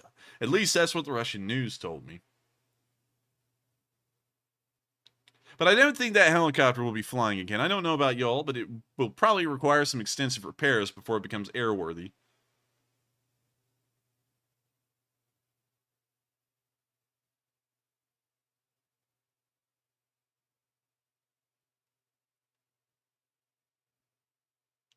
You see the drone still soaking in the sights, and that's the end of the video. And another Ka-52 that was shot down by Ukraine, and another nearly 1% of Russia's Ka-52 force that will never see the light of day again. Moving beyond the area of Soledar and Bakhmut, we haven't heard any massive frontline news. It appears that the front lines remaining stagnant here, although the Ukrainian Ministry of Defense states that the Russians continuously are attacking in this direction, but all of their attacks are being repelled by the Ukrainian defenders. An impressive job for them, considering that that's been going on for nearly a month and a half to 2 months at this point. Moving on past the Donetsk area as well, we have not gotten any news here. It appears that this area of the front line is once again turned into the Maginot, and it appears to be impenetrable. Of course, someone's about to say, but the Germans did break through the Maginot Line. No, they did not. No, they did not. The Maginot Line... I gotta address this real quick, Matthew, because if someone says that again, I'm gonna flip. The Maginot Line was in the area of Alsace-Lorraine, which stretches from Luxembourg all the way down to the Swiss border. Everything else up here was largely undefended. So the Germans, much like they would in the First World War, they pulled off almost Schleifenplan 2.0, and they punched straight through the Ardennes forest in between Belgium and Luxembourg, and then right literally on the edge of the heavily fortified area of the Maginot Line through the weak, almost non-existent defenses, and then behind the line. The Maginot Line actually didn't collapse until France itself, well, at least, I guess you could say, mainland France surrendered and then formed into Vichy France. They would then surrender. There were holdouts in the Maginot Line for almost a month and a week. So with that, I just had to clarify that because the Germans did not bust clean through the Maginot Line. They went around it, much like they would in the First World War as well, although there wasn't a Maginot Line there, but that's a thing for a whole other time to explain that.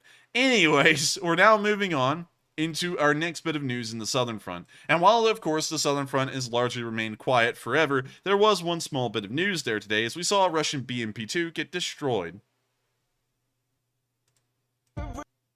Also, we can already hear some music, which we'll have to mute. And we see the bomblet just dangling right above this BMP-3, and now it's on its way. It's now exploded on the very rear end of the BMP-3.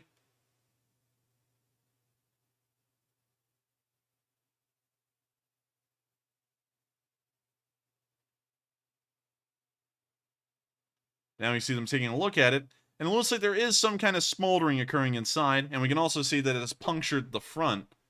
Actually, this may be a BMP-2, and I was looking at it from the wrong direction, because this is the front of a BMP-2, and that's also the 2A42 autocannon. Also, is it just me, Matthew, or does it look like the rivets on the engine bay are missing? There's just holes where the rivets would be. It does look like that. I wonder if it's just the video effect. I don't really know, but that'd be funny if it was missing the rivets. Imagine if this thing hit a bump, the whole hood comes off of the BMP's engine bay. That'd be about right. Yeah.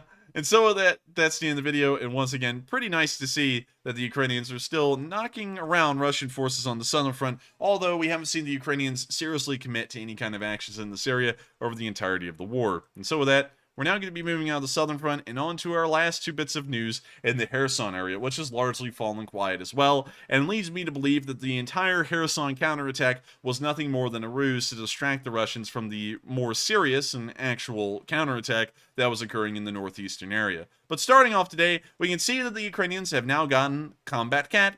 Combat Cat does whatever a cat can do. And so with that, here's the Ukrainian loading up a Combat Cat. Ну все, кіпровка є. Гід. Ти готовий? Ну все, вперед. So that sounded almost just like Operator Starsky. Ну все. That kind of does sound like him. It sounds just like him. Yeah, we'll have to ask Operator Starsky when he's back on stream if that was him, because if it was, that's funny as all get out. And so with that, we're going to be moving on to our last bit of news from the Kherson area, where you can see the Ukrainians destroy another BMP-2, this time by the 73rd Naval Center Special Ops Unit.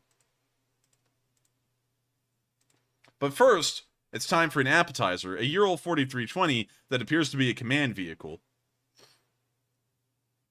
You can see them lining up the bomblet ever so carefully and dropping it. It then hits the engine bay, creating a violent explosion and sending it to high heaven.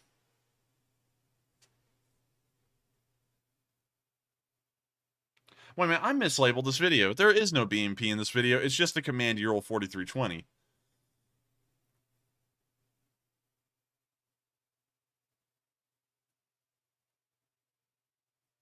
So with that, it's nice to see that they knocked out a Russian command truck. And with that, that's all the news we've actually gotten from the Kherson area today. There's not much more to speak of because it seems that activity has now started to subside here, and it appears that the front line is returning back to the way it was for some while, which is somewhat sporadic fighting, but not heavy action that's showing that one side or another has any kind of goals or plans to push forward and take. And so with that, that is the end of our news from all around Ukraine and the world today, and so we're now going to be moving up to Kyiv to cover the speech from President Zelensky here on day 214 of the war in Ukraine. And so without further ado, here's the speech from President Volodymyr Zelensky here on day 214, and let me make sure to get that subtitle up there high enough for y'all. And without further ado, here's the speech.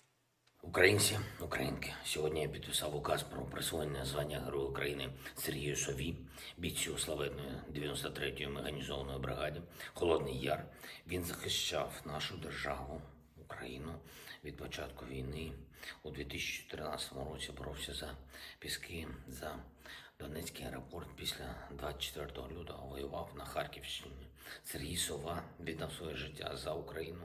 Всі ми бачили фотографію його руки з синьо-жовтими браслетами на зап'ясті. Він носив їх як оберіг з 2014 року. І ця фотографія стала однією з перших з Ізюму, з місця масового поховання у лісі, яке було виявлено, коли окупанти втекли. Він був справжнім воїном, таким батьком, яким можна тільки пишатися. Вічна пам'ять і шана героїв. Вічна слава усім нашим воїнам, які віддали життя в боях за нашу державу. Сьогодні я присвоїв почесну відзнаку за мужність та відвагу 3 нашим бригадам: 1-й окремій танковій Сіверській бригаді, 40-й окремій артилерійській бригаді, 57-й окремій мотопіхотній бригаді. Від початку повномасштабного вторгнення Росії бійці 1-ї окремої танкової бригади гідно і мужньо виконували поставлені завдання. Спочатку на Чернігівському напрямку, а зараз у найгарячіших точках півдня і сходу нашої держави. За півроку більше 1000 воїнів цієї бригади відзначені державними нагородами. Підрозділи 40-ї окремої артилерійської бригади захищають державу на Харківському напрямку і роблять це дуже хоробро і результативно. Доведенням втрати російської армії від вогню цієї нашої бригади дають зрозуміти усім окупантам, що ворогу на нашій землі місця немає і не буде. 57-ма окрема мотопіхотна бригада за цей місяць відзначилась хорошими результатами на півдні нашої держави. Звільнено ряд населених пунктів на Херсонщині. За період повномасштабного вторгнення Росії у 57-й бригаді вже 3 воїнів відзначено орденом «Золота зірка» та 275 військовослужбовців отримали державні нагороди. До речі, від моменту започаткування такої відзнаки для наших військових підрозділів, а була вона започаткована у травні цього року, вже 46 військових частин відзначено за мужність та відвагу. Із них 38 військових частин Збройних сил України, 4 військові частини Державної прикордонної служби, 4 військові частини Нацгвардії. Дякую вам усім, хлопці, молодці. Героїзм, мужність наших воїнів, прагнення до незалежності і справедливості, яке об'єднало увесь наш народ, не залишають жодних сумнівів, що Україна переможе і що всі окупанти на нашій території обов'язково будуть розбиті, якщо не втечуть. А вже ж, це правда. І ще раз хочу сказать для русских по-русски. Объявленная Россией преступная мобилизация не случайно сразу же была названа самими же гражданами России могилизацией. Могилизация.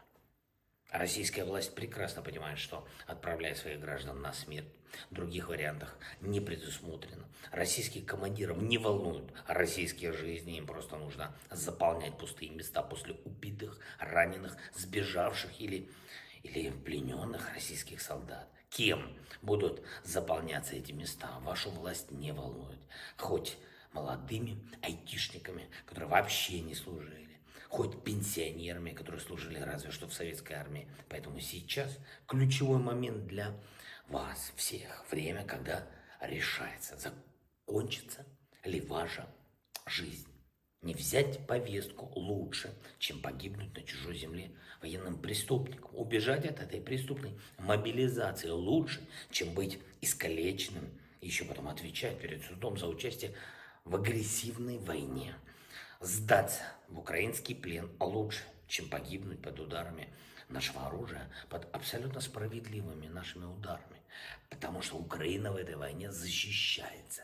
Мы защищаем самое светлое, мы защищаем свою жизнь, наших детей, нашу свободу.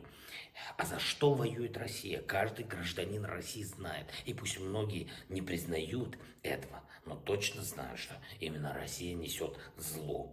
Украина гарантирует каждому российскому солдату, который сдастся в плен, 3 вещи. Первое. С вами будут обращаться цивилизованно, в соответствии со всеми конвенциями. Второе. Никто не узнает обстоятельства того, как вы сдались в плен. Никто в России не узнает, что ваша сдача в плен была добровольной.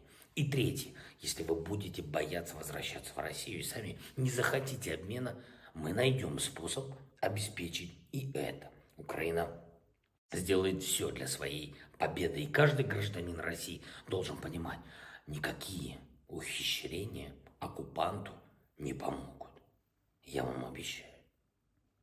Ми відповімо агресору на всі удари по Запоріжжю і Харкову, по Миколаєву, Нікополю, по Донбасу, по усім нашим містам і регіонам. Ми обов'язково звільнимо всю нашу країну від Херсона до Луганщини, від Криму, підкреслю, до Донеччини. Ми не дозволимо окупанту залишитись непокараним. Кожен вбивця і кат буде притягнутий до відповідальності за те, що накоїв проти нас, українців.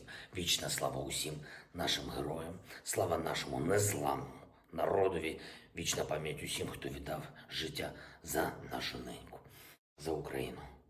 Слава Україні! So with that's the end of President Zelensky's speech. And before we move on, I've got something interesting to point out, Matthew. Now, this is a United 24 shirt.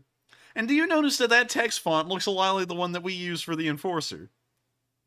It does look pretty similar. I wonder if they're using the same people. Look, like right there, it says the power of freedom. We're going to set this up as a, hang on. Dagnabbit, hang on. Let me just go grab this over here real quick. All right. Nope. Okay, there we go. And we want to grab that.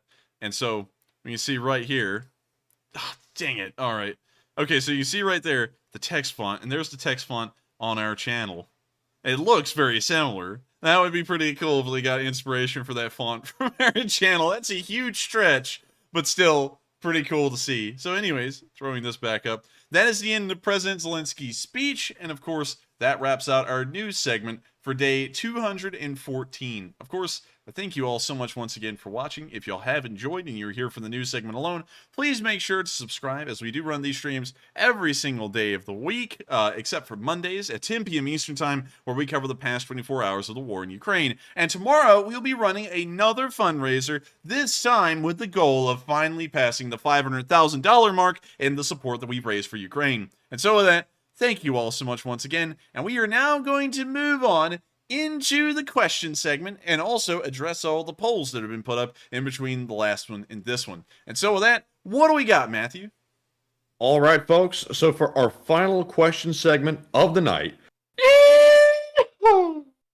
we have 2 more polls to address. And the first one said, do you think the rumors of Xi Jinping being placed under house arrest are true? It looks like 49% said, I have no idea. And I totally understand why you say that. I also see that 38% said, no, the rumors are likely false. And 13% said, yes, the rumors are likely true. So it appears that very few of you find any credibility in him being placed under house arrest. And I would have to tend to agree. Rumors can be very sketchy, and I think they are in this case as well. But Enforcer, what do you think? I would have to actually agree that it's most likely a rumor. It's probably not serious because to think that Xi Jinping, which as far as I can tell has been somewhat popular with the Communist Party, would be put under house arrest. Now we can try and look into this the best we can right now. We will try. China coup news today, and let's see what we got. So we got let's see. So we got Newsweek. So it says rumors. This one says military coup in China. Xi Jinping is under house arrest. General Li Qiaoming is the next president. Say social media. Who? Now let me pop this over on another screen so I can open up and see if this is So this is Z News. It appears to be an Indian news network. So once again, the stories are coming from India. So let's throw this back over here now, and let's read this real quick. So it starts off really well by saying social media is abuzz with rumors, and that's not really a good start. If something like this was happening, this would be very evident and clear. The Communist Party would probably lose control over its censorship of the media for a short while because there would be some confusion about what's being censored and what isn't, and so stuff would be making its way out. So I don't think this has a lot of merit to it. We'll have to wait and see if it does or doesn't. It may be happening, it may not be, but as far as we can tell, there is no hardcore video or picture evidence to confirm that that's actually happening or not. And so with that, I hope that addresses the poll fairly well, because I'd have to agree with the majority of y'all that is probably not happening. And so with that, we are on to the next one. And up next, the second poll said, is it just me, or does President Zelensky seem much more energized now that Ukraine is winning? It looks like 53% said yes without a doubt, 37% said somewhat, he still looks tired, and 10% said no, he looks the same. Now, I think he does seem much more energized personally, so I would fall within the yes without a doubt category. But Enforcer, what do you think? I think the counterattacks gave him a little bit of a boost of energy, especially the massive success they had, and I bet it's probably had a decent amount of help to his morale himself, and he probably feels a lot more energetic and enthusiastic about continuing on because progress has been made. So I'll most likely agree, I'll have to agree with the majority of y'all that he does seem a lot more energized recently. And so with that, it looks like we've actually run out of polls to address, and so we're now going to move on to the questions. But before we do, Matthew, have our Morse code decipherers gotten the message for tonight? Yes, I think they have. Let's see here. WF2U, Mark Hodges, and C. Fay have figured it out. They say, Enforcer, tonight's plain language telegraph message, no decoding is, Rusty gun does it shoot, not a ton. Slava Ukraine. And actually, real quick, because I know someone's going to be like, hey, that sounds kind of similar. It's supposed to be like the Spider-Man theme song, Rusty gun, does it shoot, not a ton. So, with that, congratulations. Of course, I wanted that one read off tonight because I thought I was being kind of a little creative with that one. Hopefully, y'all enjoyed the little joke there, too. And, of course, thank you to our Morse code deciphers for getting that correct. And, of course, deciphering all of our Morse code messages consistently. I hope y'all enjoyed that one tonight. It was supposed to be a little bit of a gaffe, and I hope it was a good one at that. And so with that, I thank you so much once again to all of our Morse code deciphers. And with that, we are now on to the first question of the night. All right, and the first super chat goes to, let's see here, goes to Mark, who puts in an $80 donation and says, and with that, Mark makes a donation.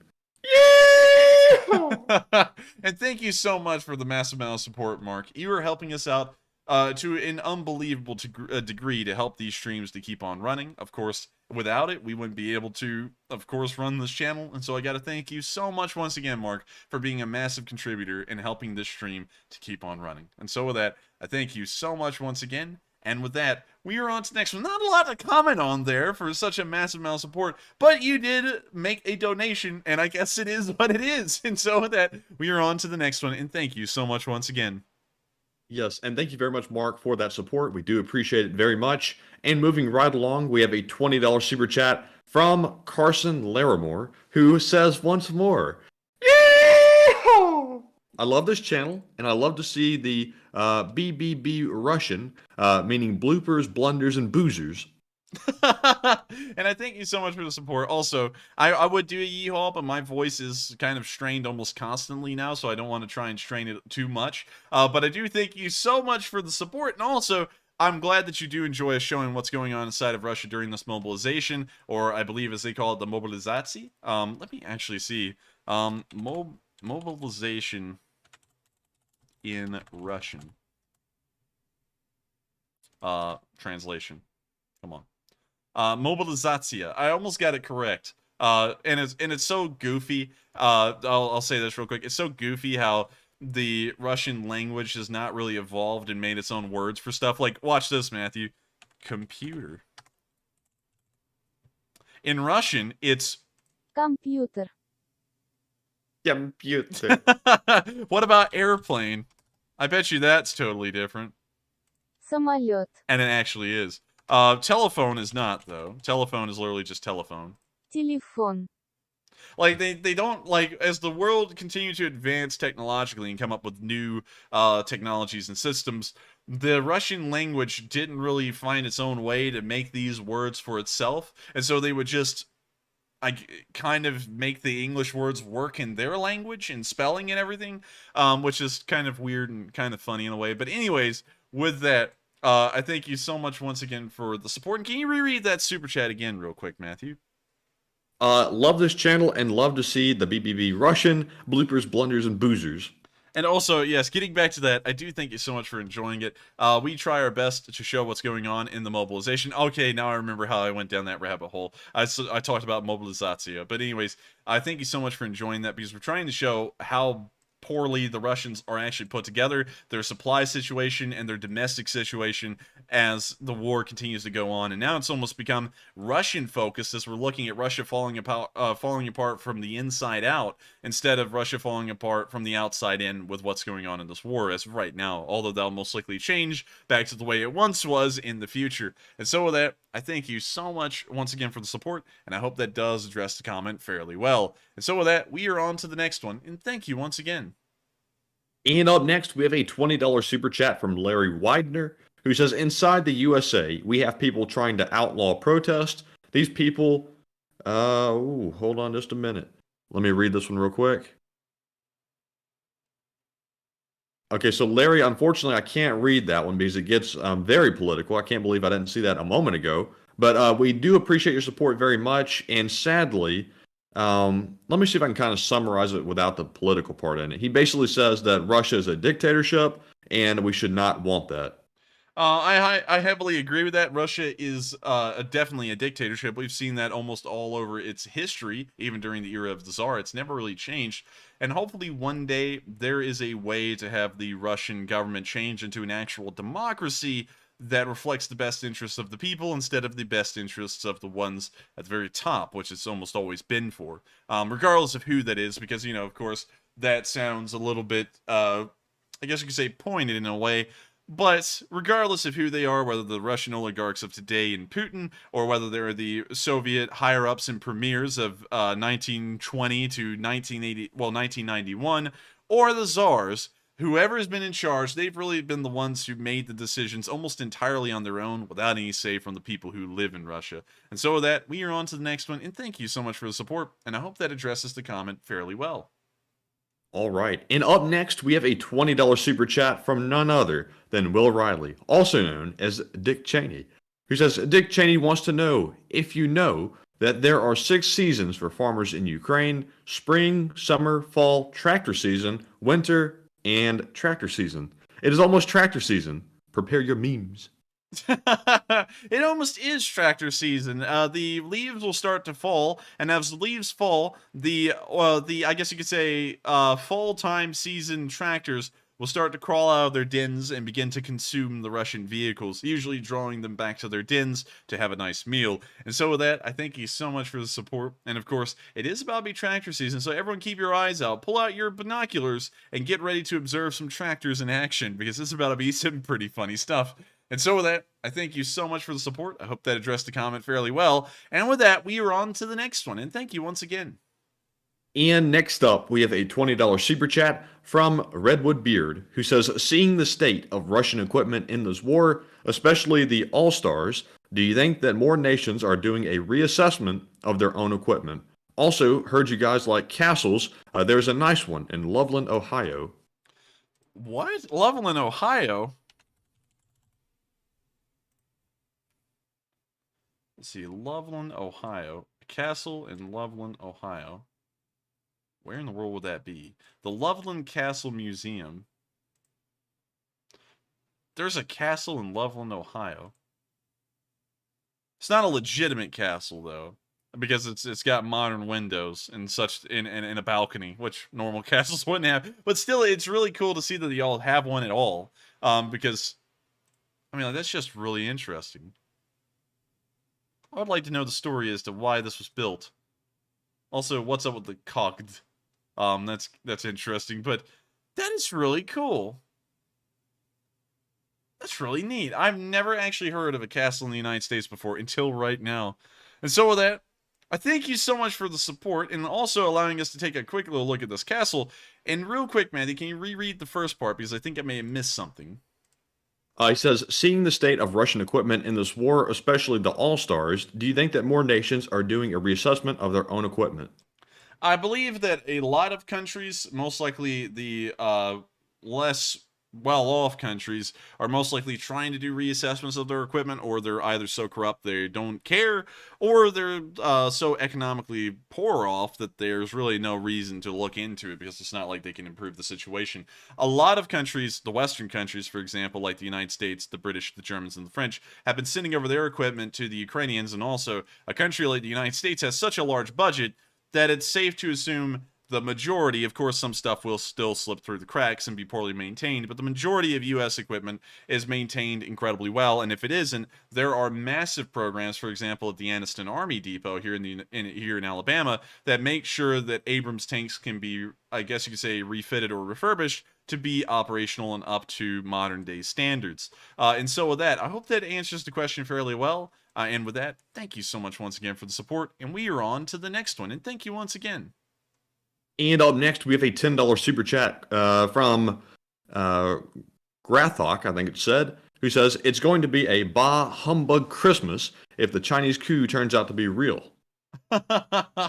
It's going to be an interesting Christmas for sure if the Chinese coup turns out to be real. But one thing that has to be remembered is, like I was saying earlier, a coup with very few people in charge in the first place, something along the lines of an oligarchy, they usually go over fairly quickly and without a lot of, I guess you could say, well, that's kind of a bit of an overgeneralization, but I don't think it'll be leading to a rough Christmas in the United States. The Chinese, whoever takes charge, will ensure that the Chinese economy continues to run and that goods flow. That's the only way that the Chinese grow their economy every year, and so it's the most important part of anything going on in China. I would assume that the Chinese government would much rather allow their own citizens to suffer than stop the flow of goods exported to the European Union and also the United States. If they stop those exports, the economy of China would begin to shrink, and I guess you could say that the suffering would reach the normal people of China anyways because of that reason. And so will that. Now, Enforcer, hypothetically speaking, between Xi or a military general taking power, clearly I think it would probably be better if Xi remained in power, because it would be likely not a really good thing if a military general were to take power, because they'll probably try to do something more aggressive. Let's actually look at the history of Xi Jinping, and let's see where he came from in his life story. Also, that sounds like maybe a future poll coming up too. Yeah, that would probably be a pretty good one. So let's see here. So actually, he was the chairman of the Central. Well, actually, I'm sorry. I believe that's taken by his position as. Yeah, he's the president of the People's Republic of China, so he automatically becomes chairman of the Central Military Commission. But what about his previous positions that he once held? Let's see. Interesting.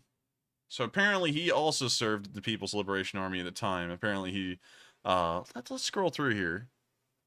Early life and education. 1969, or he lived in a cave house. According to people who knew him, this experience led him to feel affinity with the rural people. But what about his military service, which is mentioned over here in the 80s? Let's see here.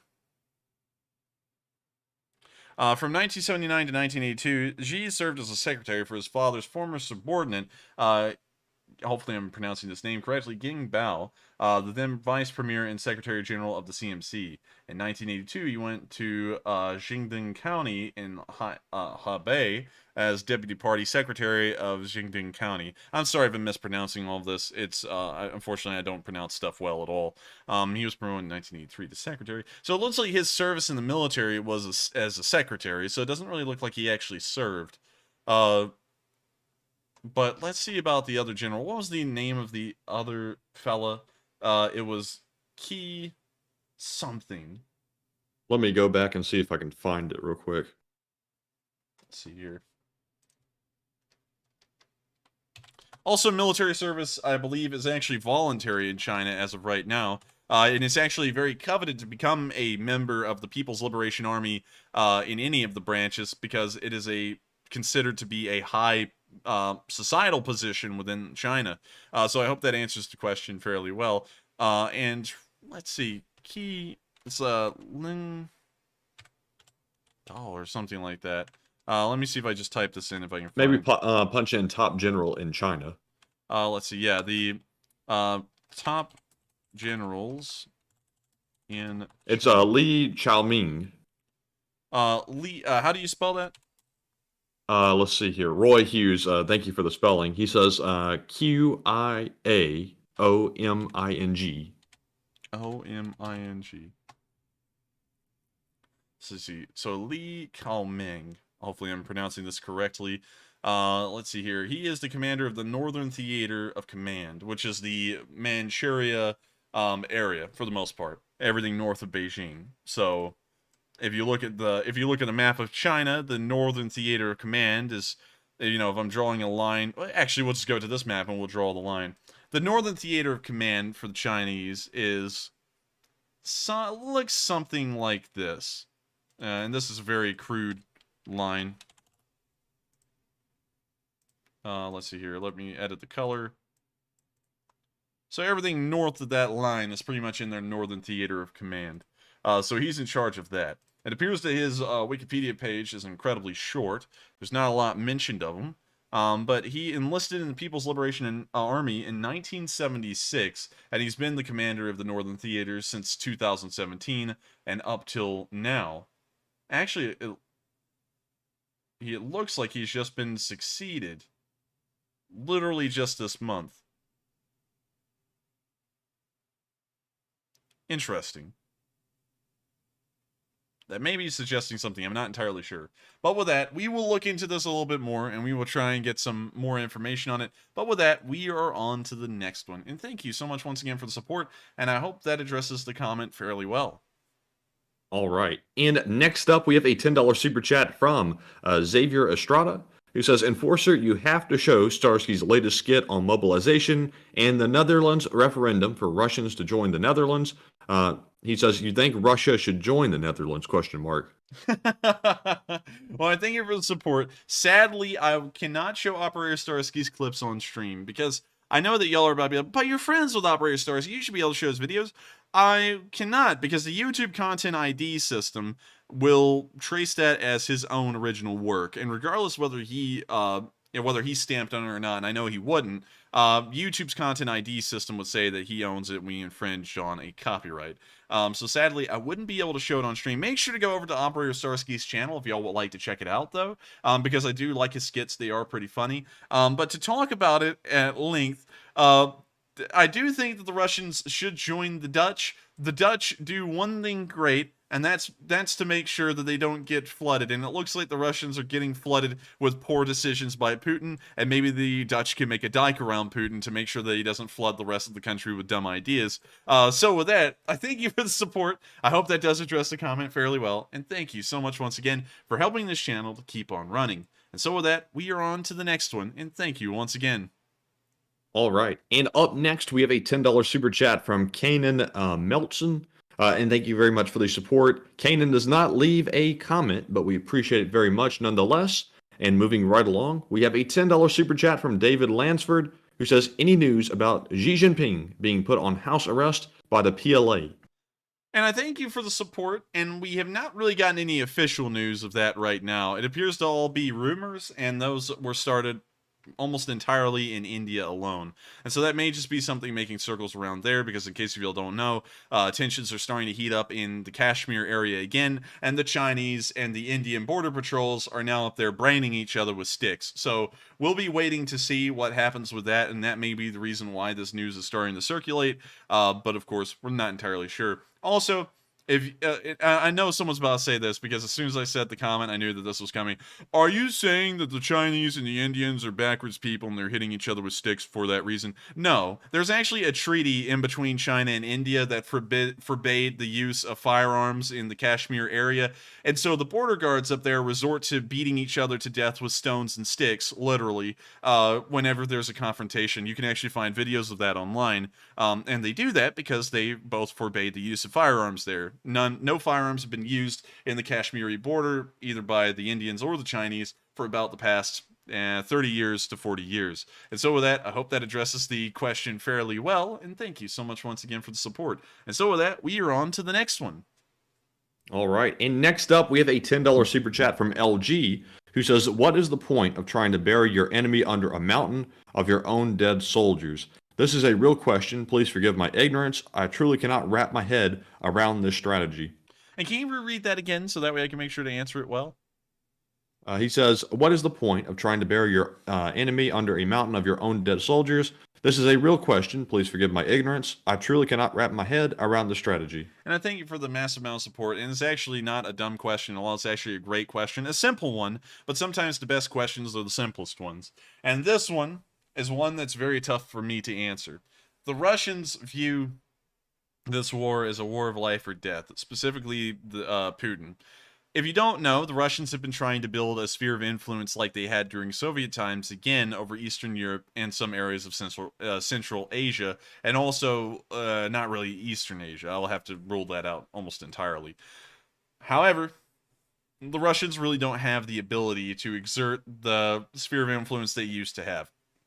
So, in the meantime, while the Soviets collapsed and the Russian Federation was born, the Baltic states joined NATO, and the Russians really didn't get to protest that. However, they have gotten confident enough and built up their ability just enough in recent years to be confident in the ability that they can now try and exert a sphere of influence seriously in Eastern Europe. And of course, with Ukraine attempting to join NATO, that was putting the sphere of influence into direct jeopardy. If Ukraine joined NATO and U.S. forces were allowed to base themselves inside of Ukraine, that would put U.S. forces in under 200 miles to Volgograd, which is I guess you could say, third most strategic city in Russia, as it's literally the gateway to the entirety of the Volga River, which is a massive economic engine for the Russian Federation. And so, for that reason, it kind of scares the Russians. Also, it would give the United States and the Western world a second route in a conventional war to Moscow. Instead of pushing towards St. Petersburg and out of the Baltic states towards Moscow from the north,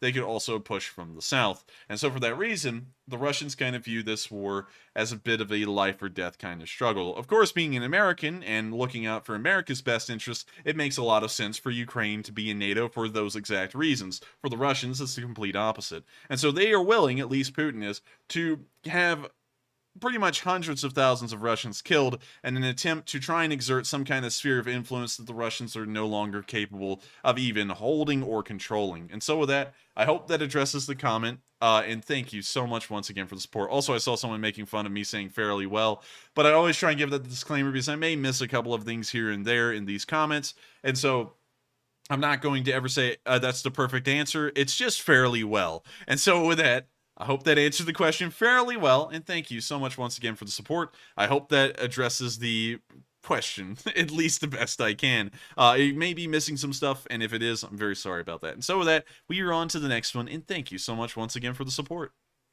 All right, and up next, we have a $15 super chat from Mike D, who says, are they distributing 300,000 tetanus shots? Otherwise, they might not even make it to Ukraine. Also, has the UN done anything other than hold meetings and open their mouths? We need more sanctions. And I thank you so much for the support, Mike D. And also, thank you for being around for an incredibly long time. You've been around for about as far back as I can remember, along with a lot of people. And I thank you so much for the support and helping to keep this channel running. Now, to answer the question, I do think that they ought to start giving out tetanus shots, because holding AKs like that is going to be some pretty nasty stuff. And if all of their equipment's like that, these guys are going to get lockjaw and all kinds of other nasty stuff before they ever get to Ukraine. They'll probably die on the way. Now, to answer the other part of that, the UN can't do anything other than hold meetings and open their mouths, because that's really all the power. That's all the power that the UN has. It's really just more of like a meeting and a club for all of the nations of the world. They really can't do a lot beyond that. The only time they have enforcing power is whenever the larger powers in the world kind of come together to go, yeah, you know, maybe we can do something about that. And then it's being exerted on a smaller, less significant country. That's why you'll see UN peacekeepers in countries like Somalia and others, because Somalia, of course, is a massive power player in the world, and those peacekeeping operations were being supported by countries like the United States, amongst others. And so with that, I hope that addresses the question fairly well. Sadly, the UN just can't do more than what it's doing now. It doesn't have any kind of enforcement capabilities of its own. And so with that, I hope that answers the question. Thank you so much once again for the support, Mike D, and thank you for helping this channel to keep on running. And so with that, we are on to the next one, and thank you once again. All right, and let's go over some polls real quick. I put up two, and the first one said, did you think Vladimir Putin was evil before the invasion of Ukraine? It looks like 79% said, yes, I always knew it. 15% said, somewhat. And 6% said, no, I did not think he was evil. Now, for me, I've always known that the guy is no good. But I will say, to the exact extent he was bad, I didn't know he was quite this evil, but I knew he was evil previously. But Enforcer, what are your thoughts? I would have to say it's always been clear that he's been fairly evil ever since the invasion of Georgia in 2009. And I guess you could even go back a little bit further to the Second Chechen War that started in, I believe, 1999. From there on, you could tell that he was kind of a bit of an evil person. But no one really knew how evil he could really be with doing the things they're doing in Ukraine, which is practically genocide and ethnic cleansing on some levels, and just directly targeting civilians. The Russians do have the ability, at least they did at the start, to not directly target civilians in an attempt to attack military targets, and so it's completely unexcusable. And so, to that degree, I would have to agree with the vast majority of y'all. I knew he was evil before the war, but I didn't think he was this evil. And so with that, I hope that addressed the comment fairly well. And with that, we are on to the next one. All right, and the next poll said, would it be better if Xi Jinping remained in power, or if he was overthrown by a military general? It looks like 47% said, I'm not sure. 34% said a coup would be preferable. And 19% said it would be better for Xi to remain in power. Now, on this one, I'm going to have to fall within the I'm not sure category, because for me, it depends. If the military general is bold enough to overthrow Xi, I would imagine the guy's very aggressive, and you probably don't want him in charge of that country. But at the same time, it just depends on who the person is. But we know what Xi will do, because he's been there for quite some time, so he's somewhat predictable. So, I don't know. What do you think, Enforcer? I would have to say, just as looking at this from a U.S. standpoint, a coup is ideal for the United States from our perspective. A coup would somewhat destabilize China. It wouldn't do it a massive deal, actually, as long as it didn't break out into a complete civil war or turn into what the Qing dynasty did, which is shatter apart into multiple areas that are controlled by warlords. As long as it didn't do that, it wouldn't be that, I guess you could say, disruptive to the world. But if the Chinese did have a coup and were slightly destabilized from that, that could be a chance for the United States to slip into East Asia a little bit more pronounced and try and take advantage of a more fragile situation. So in that regard, I would have to say, from the U.S.'s perspective, a coup would be preferable. For China's perspective, a coup would not be preferable. Xi Jinping has been a fairly good, and when I say this with a lot of leeway. In terms of economic success for China, Xi's been a fairly good leader. If you look at China's GDP per year, well, you see that when he took charge in 2012, the national economy of China was around 8.5 trillion US dollars. Under Xi Jinping's, I guess you could say, control of the country, it's gotten all the way up to nearly double. Around $15 trillion is now China's national GDP, with a little bit of a flipping down in between 2015 and 2016. It really didn't grow. And so, for China's perspective, they've had a lot of unadulterated growth, almost unstoppable growth, under the control of Xi Jinping. And so it would make a lot of sense for them to make sure that he remains in charge. But for the United States, it would make a lot more sense for a coup to happen, so that way the country would destabilize itself a little bit, and a fragile situation would then unfold. It just depends on whose side you're looking at in I guess you could say, the larger strategy game. And so with that, we are on to the next one, and I hope I addressed that poll fairly well. All right, and moving on to our next super chat, we have a $10 donation from David B., who says, I'm not a gun person, though is it possible just to clean and oil the rifle and have a working AK-47? Ooh, not really. You could try and clean it the best you can. You can try and oil it, but with that kind of rusting, I would assume that the rifling in that barrel is pretty shot. Most likely the pistons are done for. And no matter how much you try to clean that, beyond fully restoring that gun and going through a massive amount of effort and probably an exorbitant amount of cost for a gun of that quality to try and get it back up to running condition, it most likely would not be worth it. If you... Let me ask this. Does heavy rust... I gotta make sure I'm correct in saying this. Heavy rust damage... I'm misspelling everything. Damage rifling.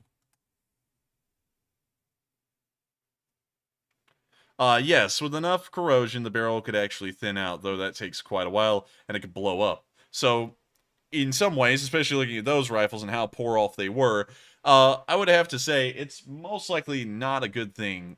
And I don't think that those guns could ever really work all too well, especially with the condition they were in. And so with that, I hope that addresses the question, and thank you so much for the support, and thank you for helping this Leaf Spring Army to keep on running, and hopefully we answered that question and gave a good answer, all things considered. And so with that, we are on to the next one, and thank you once again.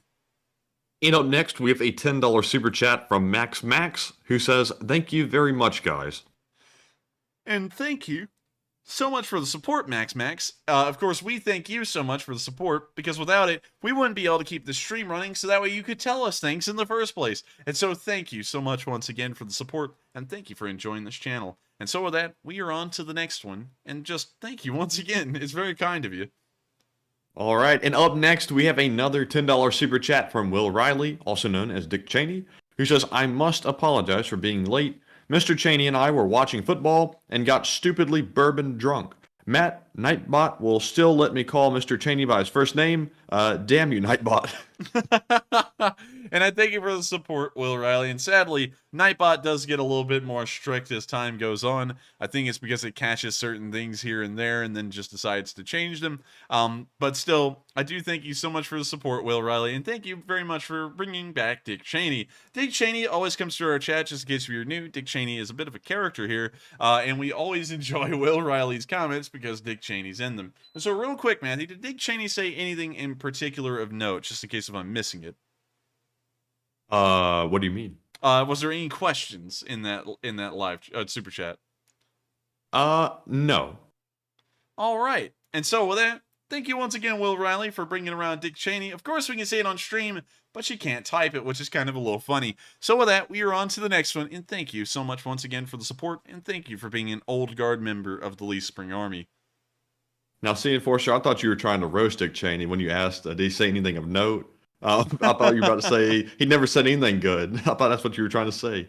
But anyways, moving on to our next one, we have a $10 super chat once more from Will Riley, who says, how would you spell Xi using Anglo letters? Foreign stuff is messed up, and no wonder Mr. Cheney hates them.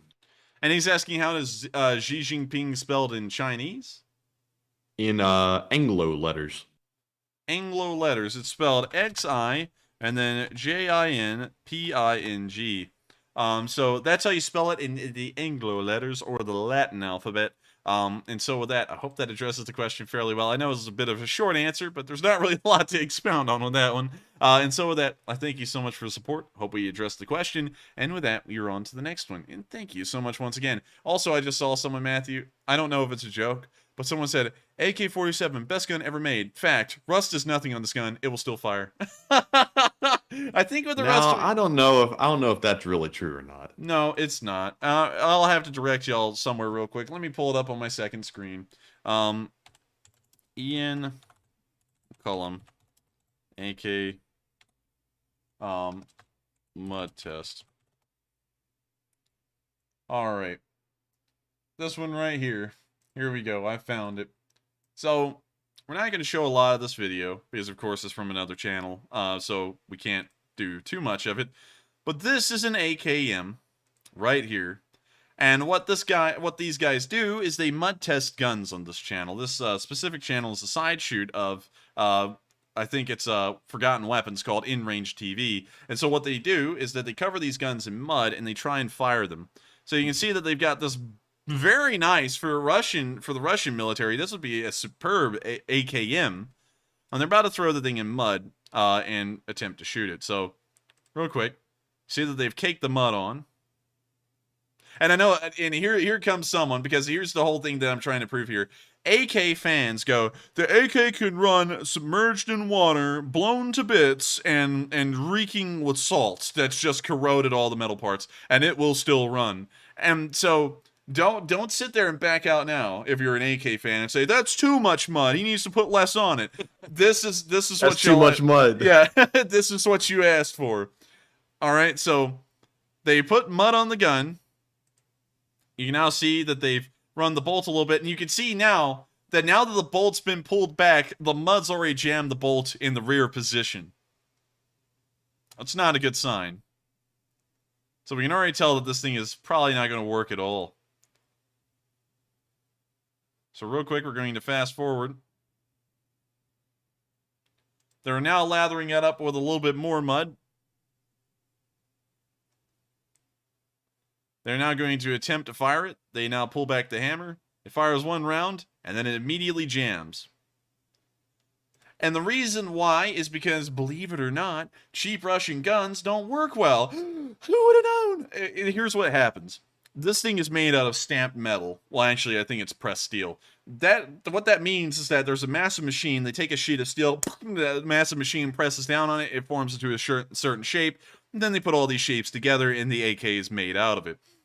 Because of that, most of these parts are not, I guess you could say, seal tight. There's a lot of room for mud to get in there. And once mud gets to the internal mechanisms of any gun, regardless of how many myth and legends have been made around it, it's not going to work. And as you can see here, this AKM jammed immediately after the first round. And if you watch this whole video, which you can see the title of it right here if you like to pull it up, AK-47 AKM mud test, you will see that gun just doesn't work. It will not work once mud's on it. And so with that, I hope that addresses that comment fairly well, because as we've kind of had discussions before on other things, Matthew knows exactly what I'm talking about. It's an airplane.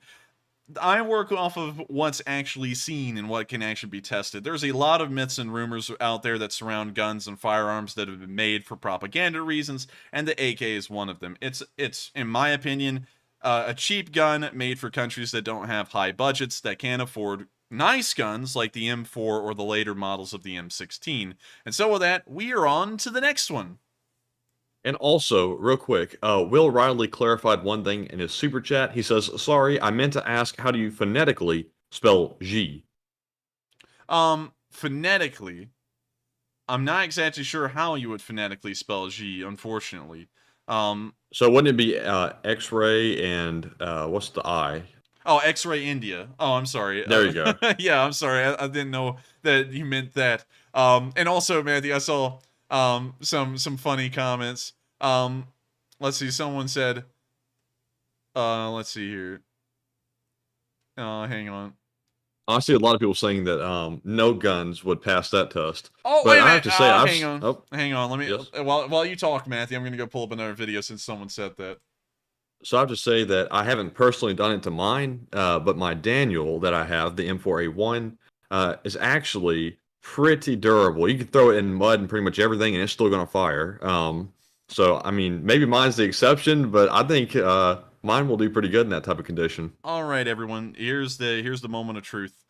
This is the AR-15 mud test, the direct opposite of an AK-47. This is known nowadays. Of course, the original iteration of the M16 was not known at all for quality, but nowadays the AR-15 is known for quality. And so let's try and bump through this real quick so that way we're not infringing on copyright. We're going to keep the audio muted and only show very small parts. But we can see here that it's a run-of-the-mill AR-15 that you would find anywhere in the United States, and much like the M4 or the M16, the AR-15's upper is very similar. It's only missing one or two parts that make it automatic. Well, would make an M4 automatic. So anyways, let's get to the part where they cake the mud on top of this thing, as you can see here. And it's just, oh, loads of mud. So cover the whole thing in mud. They pick it up. They get ready to fire it. And we're going to unmute this part so that way you can actually hear the gun fire. Go ahead. Oh my god! Oh my god! An American gun actually outperforms a Soviet gun. The reason why is because the M4, well, the M4 style or the AR-15 style guns and their uppers are much better protected against allowing mud and other kinds of foreign Wait a debris. minute. Wait a minute, Enforcer. I saw somebody saying in the live chat that AR-15 is not known for quality. Are you kidding me? Or what? Are you telling me? Come on now. Come on now. I think they're trolling. Don't live in a fantasy world now. You're telling me that an AK is higher quality than an M4 or an AR-15? That's just insane. Okay, I mean, like that's not even factual. Literally, the AK is made as a cheap rifle. It doesn't even have any The AR quality put platform. into The it. AR platform has won wars. The hell, I mean, really any. Oh, they're American- trolling. Never Yeah, mind, Enforcer. yeah. They're trolling. Oh, okay. What did they say now? Oh, they're just being a troll. Oh, okay. Anyways, with that, you can see there, because some people are asking, would any gun work in that mud? Yes, an AR-15 works in that mud. And so, by that reasoning, an M4 would work in that mud, or an M16, probably the later variants of an M16 would work in mud. And so you can see right there, the AK is just garbage. I mean, like, I'm sorry if that hurts your feelings if you're just a huge AK fan. But the AK is not as great as the M4 in terms of its ability to keep on running. And in case of y'all don't know, the AK has this myth that when Kalashnikov made the gun, it went through this rigorous testing that the Soviets made it do. It got covered in mud and then blasted with sand, like through like a pressure washer. They submerged it in water for 3 days, and then they fired it and it just ran like a sewing machine. It doesn't happen in real life. No AK works like that. It's just, they're not made to that kind of quality. An M4 or an AR-15 is. And I had to show that because I got to put that one down, because it's just, I'm willing to entertain opinions, but how guns perform is fact. And you can see right here from this video of them using an AKM and an AR, the fact is that an AK will not operate in mud. It's not a great gun. It's a terrible gun. And so with that, we are on to the next one. All right, and moving on to our next one, we have a $20 super chat from Sharon Tukolsky, who does not leave a comment and left us a super sticker. And Sharon, thank you very much for your continued support, and I'm going to let the Enforcer weigh in too. And also, I thank you so much for the support as well, Sharon. It helps us out a massive bit. And you also put up the dancing pear that says, thank you for being you. And thank you so much, Sharon, for helping us to keep this channel running. And thank you for being you, and of course, supporting it. Because without y'all support, we wouldn't be able to keep this thing going. And so with that, thank you so much once again for the support. I hope that addressed the comment fairly well. And with that, we are on to the next one. All right, and next up, we have a $10 super chat from Dakota Saunders, who says, how many Russians would have to die in combat before the people would drag Putin out, do you think? I think that's a pretty tough one to answer, and I don't really think I could get you a real good answer to that. This is a very arbitrary thing. How many people do the Russians know that have died? You know, like, the graveyards are filling up, yes, but what's the public number that the Russians are stating, or are they even telling the public a number? Because without that number, there may be a lack of outrage that would be there if that number was available in public. And so with that, I would have to largely say probably it probably wouldn't be related to the amount of casualties. I think it would be related to if the partial mobilization turned into a full mobilization in the future. That would be the tipping point for violence to ensue across the entire country. And so with that, I hope that addresses the question fairly well. And so I thank you so much once again for the support. And with that, we are on to the next one. All right. And next up, we have a $10 super chat once more from Will Riley, who says, Mr. Cheney believes that Uncle Vulva would accept a deal to go back to pre-February 24th positions, now quicker than a fat chick going for French fries. Oh my God. What? Read that again. I gotta read that again. Read the first part, not the last part. He says, Mr. Cheney believes that Uncle Vulva would accept a deal to go back to pre-February 24th positions. And Will, I actually agree with you completely on that. I think he does regret his actions. And I would have to say, I think Putin has largely overestimated what was possible, and of course, he is regretting going into this for that reason. And I think they would probably agree to go back to pre-2014 borders if given the way out where they could do it without causing massive unrest in Russia. And so with that, I thank you for the support. I hope that does address the question fairly well. But once again, Putin's in too far, too deep at this point to really back out. His only option is to try and keep going in his mind. And so with that, thank you so much once again. And we are on to the next one. And also, Matthew, I still see some people, and I'm sorry, I don't mean to be trying to confront y'all and get in fights. Don't take it that way. But I still see some people defending the AK through and through. I think someone said, I used the AK before you were born. It's a very reliable rifle. Did you Now let's settle it. Let's settle it, folks. Here's the poll. If you were to equip a new military, would you choose AK-47 or AR-15? 83% say AR-15 and only 17% say AK-47. So, AK folks, you're outnumbered. Uh-oh. Uh-oh. That's not good. And I have to say this. If you equip an army with AKs, just be ready to use nothing but conscripts because they're not going to be getting anything better at that price range with an AK than a conscript. Also, another thing, I know that we got some huge amount of British viewers in here, and I cannot go without talking about the L1A1, or the effing FAL, which is what this is based off of. The British love these things. They used to be the service rifle in the United Kingdom before they were replaced with the L85. I'm a big fan of them too. They have a really interesting history, and they also shoot a 7.62x51 cartridge, which was the NATO standard before the 5.56x45 round was adopted. I do like the gun, and I didn't want to go without mentioning it, but I don't know how well it bears against the elements. I wonder if they made a video on a mud test of one of those. Because real quick, Matthew, I would like to see if they did. L1A1 mud test. Oh, they did! They made one of this too! Quick, throw it up! Alright. So let's skip forward. See them talking about the FAL, which is just an L1A1. We see them fire it. I like those guns. I just think they're neat.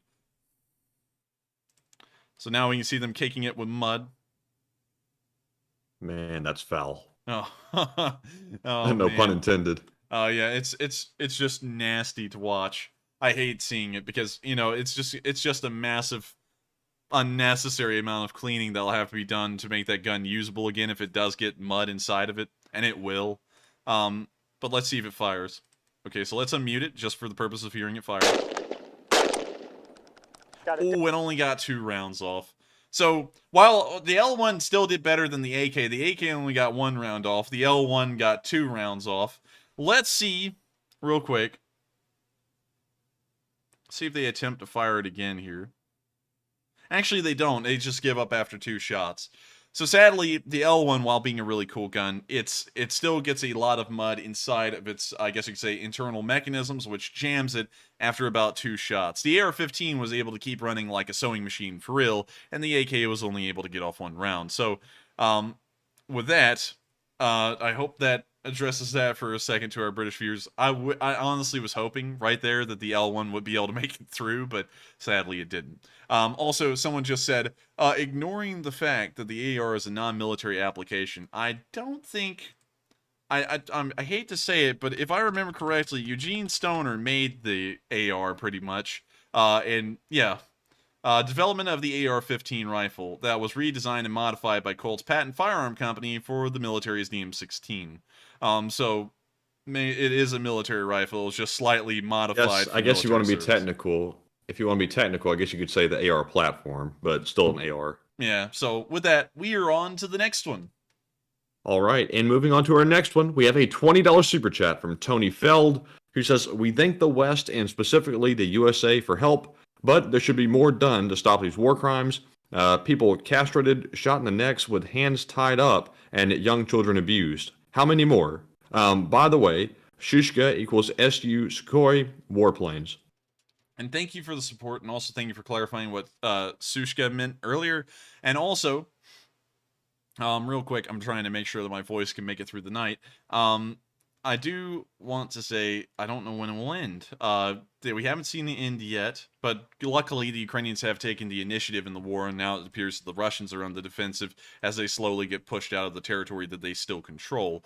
So with that in mind, I would have to say, I don't know when it'll end, but hopefully soon. Hopefully Western support and Western training will help the Ukrainians to dominate the Russians on the field and eventually push them out, hopefully by the mid of next year. And so with that, we are on to the next one. And thank you so much once again for the support.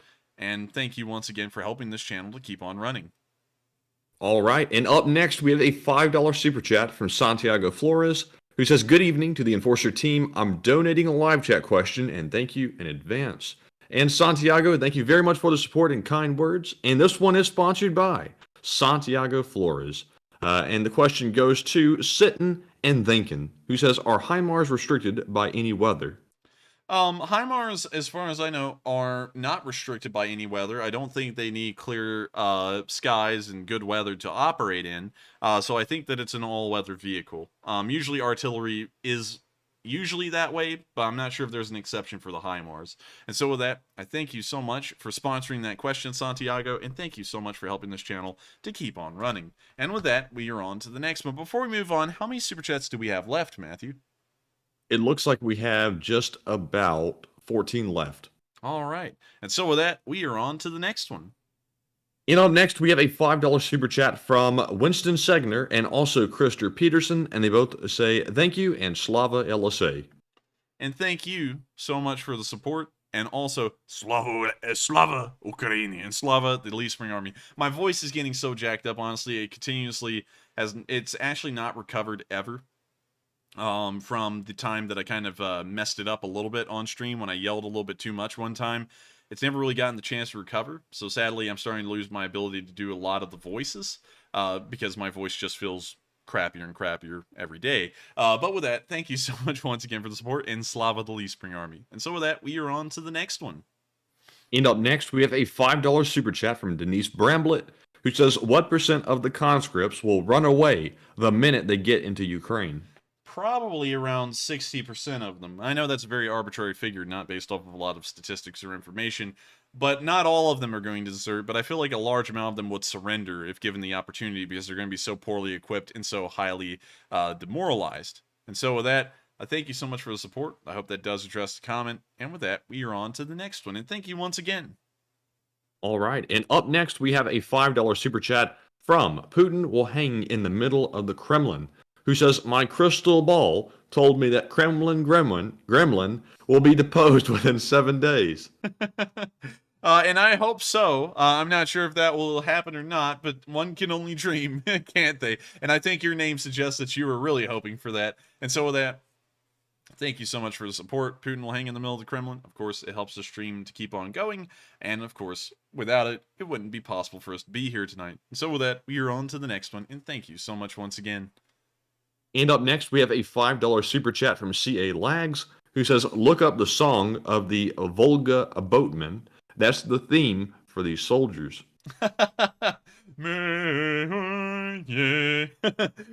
know the song you're talking about. I've actually heard a lot of Russian songs in my time. Usually can point them out by name. Along with a lot of songs of a lot of countries in the world. I've learned a lot of Ukrainian ones over the course of this war. A lot of German ones.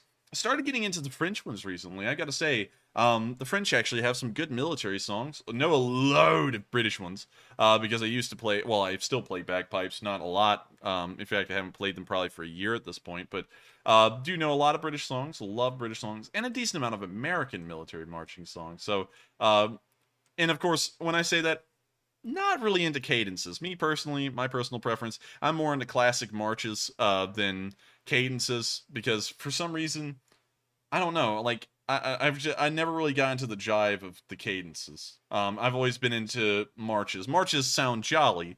Cadences sometimes just sound I don't know. I mean, like they don't really carry the right energy to me, I guess is my thing. It doesn't really have the good mood. But with that, we are on to the next one. Thank you so much once again for the support, and I hope that does address the comment fairly well.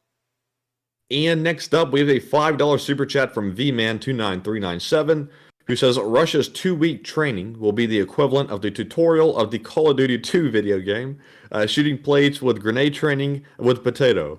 And V-Man, I have to say, I think if they were to play Call of Duty, they'd probably be trained better than Ivan's going to train them, would be my opinion. Probably. Honestly, I feel like the Russians are going to be trained like Enemy at the Gates, where they're just ferried over to the battlefield on a boat. Like, put on the beach, they're immediately under shelling, and there's some guy out there, every man who gets a rifle is the one who shoots. The one without the rifle picks up the rifle when the other one goes down. I feel like it's almost going to be like that, because considering the quote-unquote contract soldiers were only getting 2 weeks of training, these conscripts are probably only going to be getting a week or less. And so with that, I hope that answers the question fairly well. And thank you so much once again for the support. And, of course, thank you for helping this channel to keep on running. All right, and up next, we have a $5 super chat from Galaxy Fur 4014, who says, loading heavy equipment onto a flatbed is very dangerous. I have dealt with this as well. The trailer deck might as well be made of ice as well. Can you reread that one again real quick? Loading heavy equipment onto a flatbed is very dangerous. I have dealt with this as well. The trailer deck might as well be made of ice. It may as well be, especially when you're dealing with a treaded vehicle that has steel tracks. That crap's going to slide all over the steel flatbed like it is ice.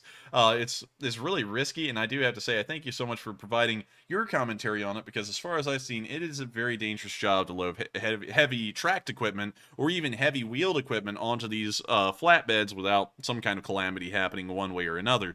And so with that, thank you so much for the support. I hope that does address the comment fairly well. And with that, we are on to the next one. And thank you once again. And up next, a big shout out to Pooker1228 for putting in a $20 super chat. And also, Pooker, I really like that Ducati in your profile picture. That's pretty cool looking. I wonder if that's a picture of you racing on a track, but that's really cool. And Enforcer, would you like to add anything? Yes, Matthew is a huge fan of motorcycles, so you just set him down a road that is a rabbit hole for him. That's one of his rabbit holes, I guess you could say. He's a huge fan of motorcycles, and actually, Matthew, speaking of motorcycles, real quick, what in the world? I think it's Indian motorcycles. Do you like Indian motorcycles? No. You don't? I do not. At all. Huh. I thought they looked cool. I'm not a fan of cruiser bikes. I don't know about y'all, but I think Indian motorcycles look pretty cool. This one only starts off at $18,999. I don't know if that's kind of steep, actually. Oh, I thought that was cheap for motorcycles. Nah, that's on the higher end. Harley Davidson. Don't really know a lot about motorcycles, y'all, honestly. I don't know a lot about cars or anything, so I'm just kind of roaming around now. We're taking a look at it, but bikes, new motorcycles. Does Harley Davidson make good motorcycles, Matthew? I know there's going to be Harley riders in the chat, so see that these prices are, well, they're pretty high actually too. Maybe bikes have gone up in cost since the last time I've looked at them. Well, let's go look at a Ducati. Let's take a look at the Ducati here real quick, and let's see what they look like. No, we don't want them to know our location. So let's check this one out. How do you like that one, man? They make an e-bike now. Apparently, Ducati. What in the world is happening? Let's see. They got the Scrambler. Let's see. They got the Super Sport 950. Which one do we want to take a look at, Matthew? Oh. That Street Fighter though was killing it. $21,000. It's actually more expensive for this one than say a Indian motorcycle. Although that's like one of their highest spec bikes. That's a pretty high end one. Yeah, probably. There's a $30,000 one right here. An $18,000 one. Wait, what? Hyper Motard. Hyper Motard. You know, I feel like if someone calls you a hyper motard in real life, that would be a huge offense. But here in the motorcycle world, apparently that's just the name of a motorcycle. God, that's expensive. Hell, you might as well be buying a car at that rate. That one's not. This one is. Actually, Matthew, it looks like all of these are fairly expensive, really.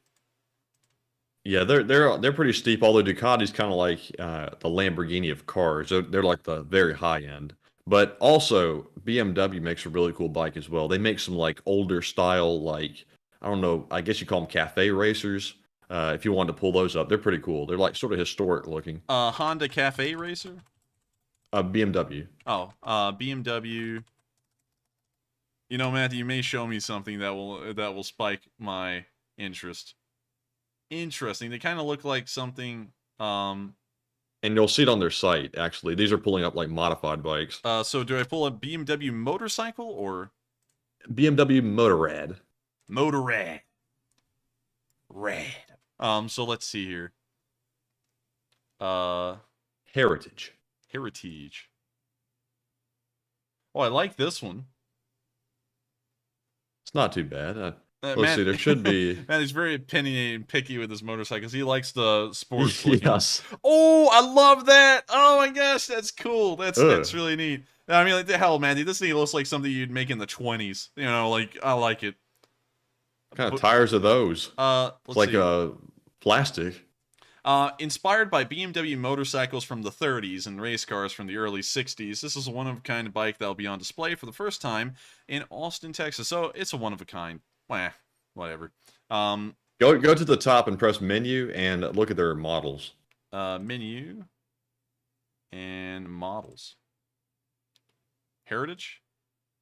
Try yeah, there's a few. There's like the 9T, I think it's called. Little heritage looking. But if you want to see the adventure ones, that's like the ones you see off roads everywhere. Those are pretty cool. Let's see. So which one is that? Roadster? It's under adventure. Oh, I misheard you. Sorry about that. But yeah, now these are pretty cool. These are the ones that you see like on Safari and things like that. They'll take them off road. They're pretty cool. Now, you know, everyone, I got to introduce y'all to something. It's not a motorcycle per se, but it's something that I've always been interested in. It's and Matthew probably knows what I'm about to pull up. It's a Ford Model A. Oh, real quick, Vitaly said BMW 1000 double R is awesome. And yes, it is, Vitaly, but your back will be hating you by the time you get off of it. Let's take a look at it. That thing will kill your back. That is a cool looking motorcycle, though. Oh, it's so fast. It does. It looks fast. It looks really cool, too. I like it. But real quick, everyone, it's time for me to have a midlife crisis at 20 years old. The Ford Model A is like, I don't know about y'all, but it just is cool. I know it's not a motorcycle, but I had to throw it in here for a second because for some reason I'm just interested in these. They're incredibly mechanically simplistic, and they're at the very beginning of the industrially made, mass-produced car. So, you know, it just interests me for the historical reason for that alone. But anyways, getting off of this massive rabbit hole that we went down with motorcycles and everything, because Pooker 122.8 put in a $20 super chat. I thank you so much for the support, and I hope you appreciate us doing a little bit of an homage to your profile pic by looking through some cars. Oh, not cars, motorcycles. And so with that, we are on to the next one, and thank you once again. All right, and next up, we have a $5 super chat from our viewer in Israel, Yuri Bench, who says, Israel's biggest enemy, Iran, is not afraid to openly send offensive weapons to the Russian army, and Israel itself behaves in a cowardly way and does not even send offensive weapons to the Ukrainian army. Shame. And I thank you for the support, and unfortunately, I can't really get into that too much, Yuri Bench. I do think that the Israelis should send support to Ukraine, as it would be in their best interest to make sure that they stay in the Western world's good graces. But I can't really get into it too much because it may get a little bit political. In case if you do not know Yuri Bench, because you are from Israel, Israel is actually a politically contentious topic here in the United States. And depending on what side of the aisle you're on, you either hate Israel or you love them. Well, let me just say this. Regardless whether both sides of the aisle you're on in the United States, you pick one side or the other, usually you hate Israel to an irrational degree, or you love Israel to an irrational degree here in the United States. So unfortunately, I can't weigh in on it too much because I risk causing a firestorm in the live chat. But I do thank you for the support, and I do agree that Israel should send weapons, and that further sanctions should be imposed on Iran for what they've done. And so with that, we are on to the next one, and thank you once again. And next up, we have a $6 super chat from Mike D once again, who says, I'm a Royal Enfield Cafe racer and Continental GT man. And also, Mike, the Royal Enfields are pretty cool. I like them. They're probably at the Enforcer's Alley if he wants to pull them up real quick. Royal We'll try not to go on a rabbit hole this time.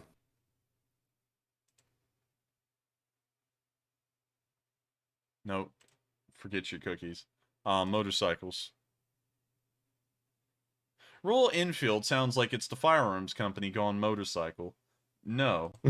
All right. And also, when he says Continental GT, Whoa! I'm assuming he's talking about the Bentley. Those are pretty cool too. Oh my god! Wow, I like these. The Continental GT, I really like. No. Stop that. All right.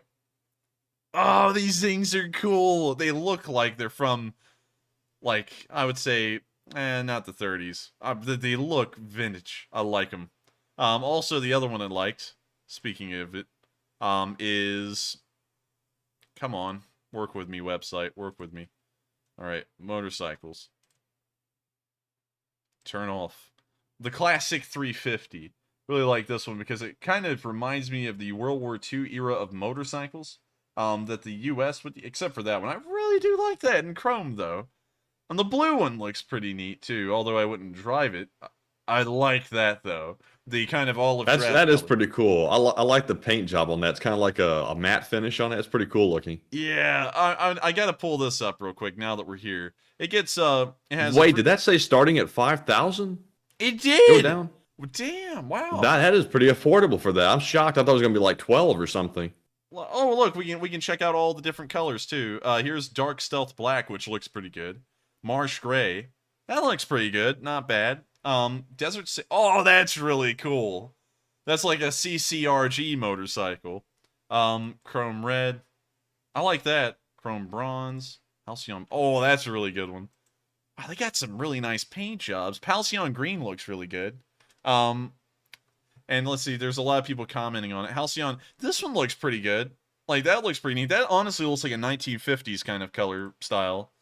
Gunmetal Gray, Stealth Black. So it looks like we're going through all the colors again, but which one was the one that was the kind of, like, the green... And also, unfortunately, we are going back down the rabbit hole again. Yeah, we are, but this one's really cool because this is like... That's an unbelievable price right there for a motorcycle. Can you? I want to know. Can you get it in America, or is it just sold in England? Let me go find out off screen. So let's see. Get connected to a dealer. So select. Interesting. Hang on. And also. Oh, Matthew. Also, there's there is actually a dealer. Oh my God! There's a dealer like just miles away. You're kidding. I'm not kidding. It's just like about 15 miles down the road.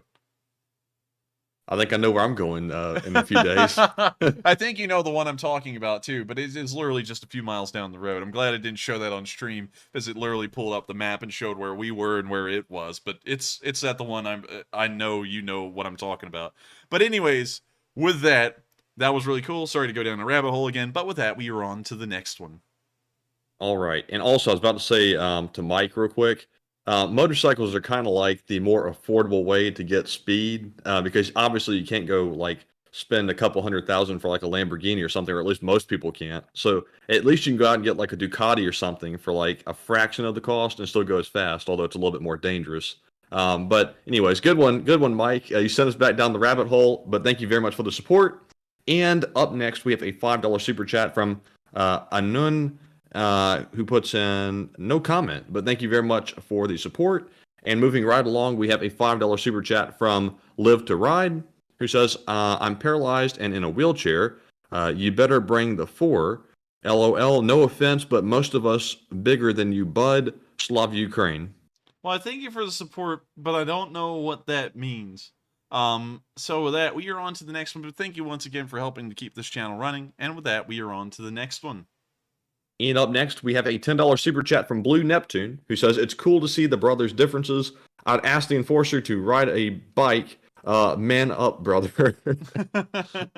And the enforcer actually has tried to ride a motorcycle before. I tried to ride a motorcycle, but it was with a very limited amount of success, at least back then. I may try it again now, seeing that was a really freaking cool motorcycle, although I probably wouldn't be able to get it. But with that, we are on to the next one, and thank you so much once again for the support, Blue Neptune. And Matthew and me are actually night and day. Matthew's into usually incredibly modern, high-performance stuff.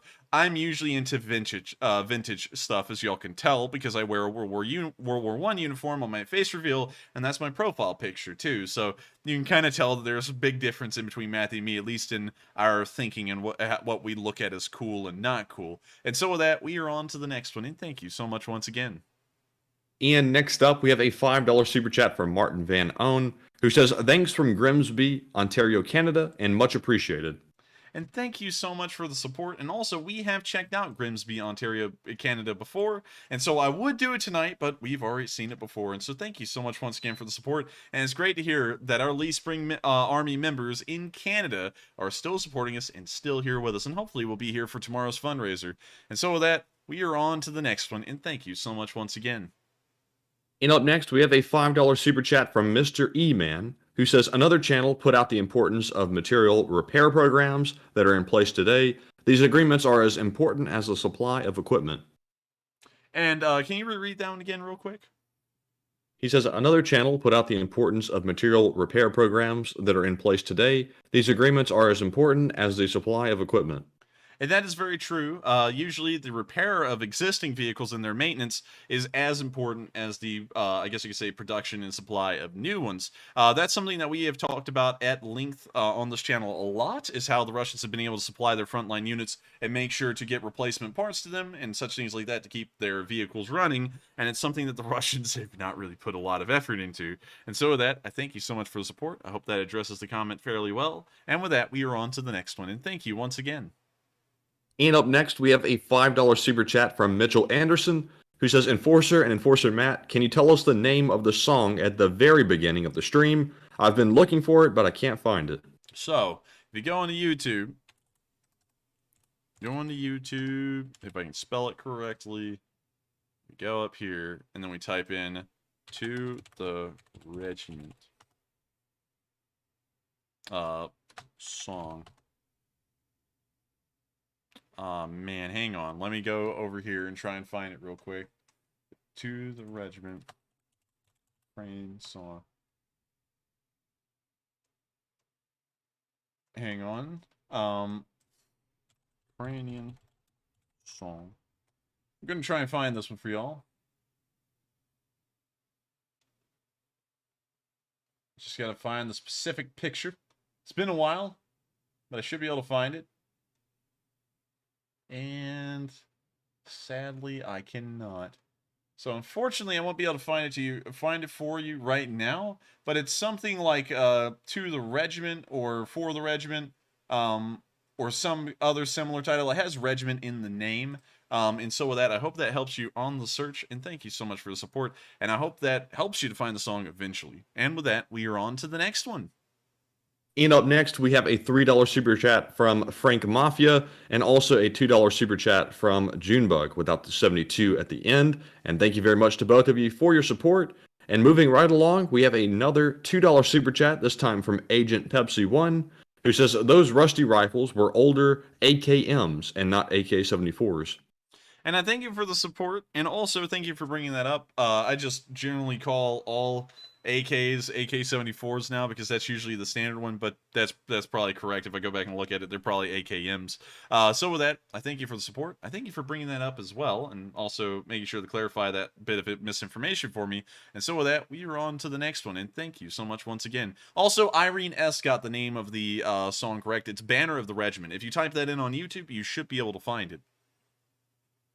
And so with that, we are on to the next one.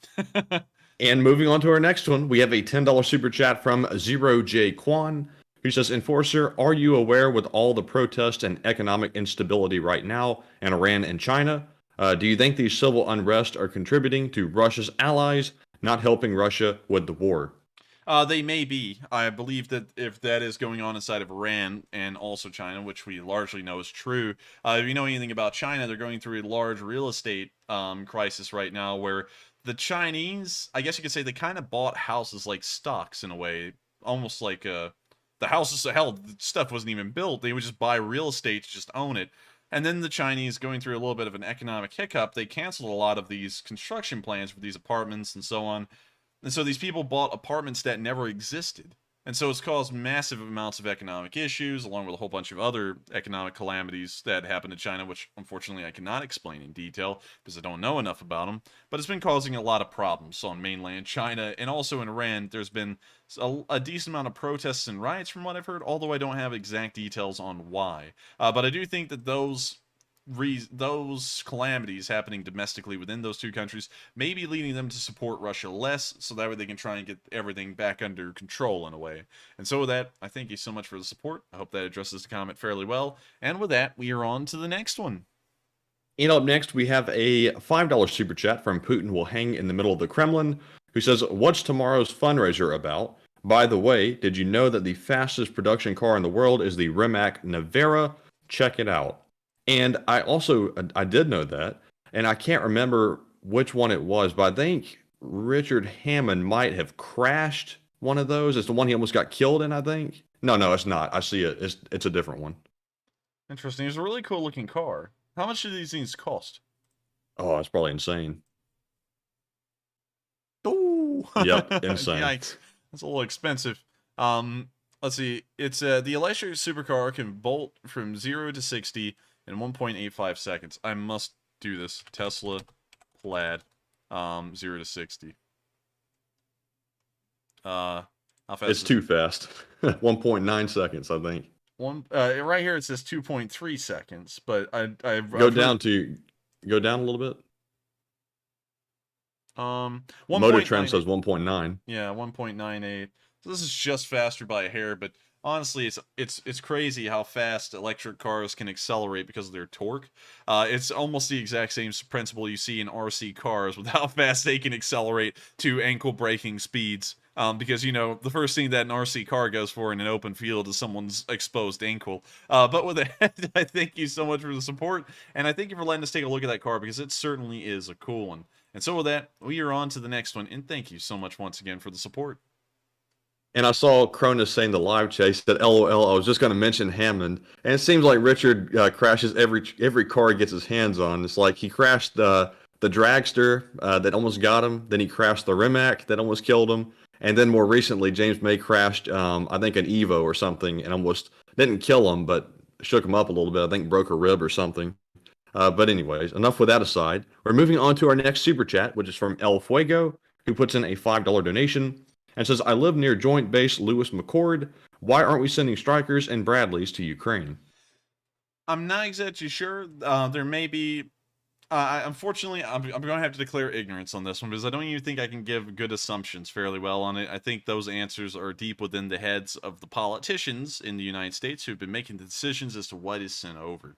And so with that, I thank you for the support, but unfortunately, I don't think I can answer that question as of right now. And so with that, we are on to the next one. And real quick, Matty, how many super chats do we have left?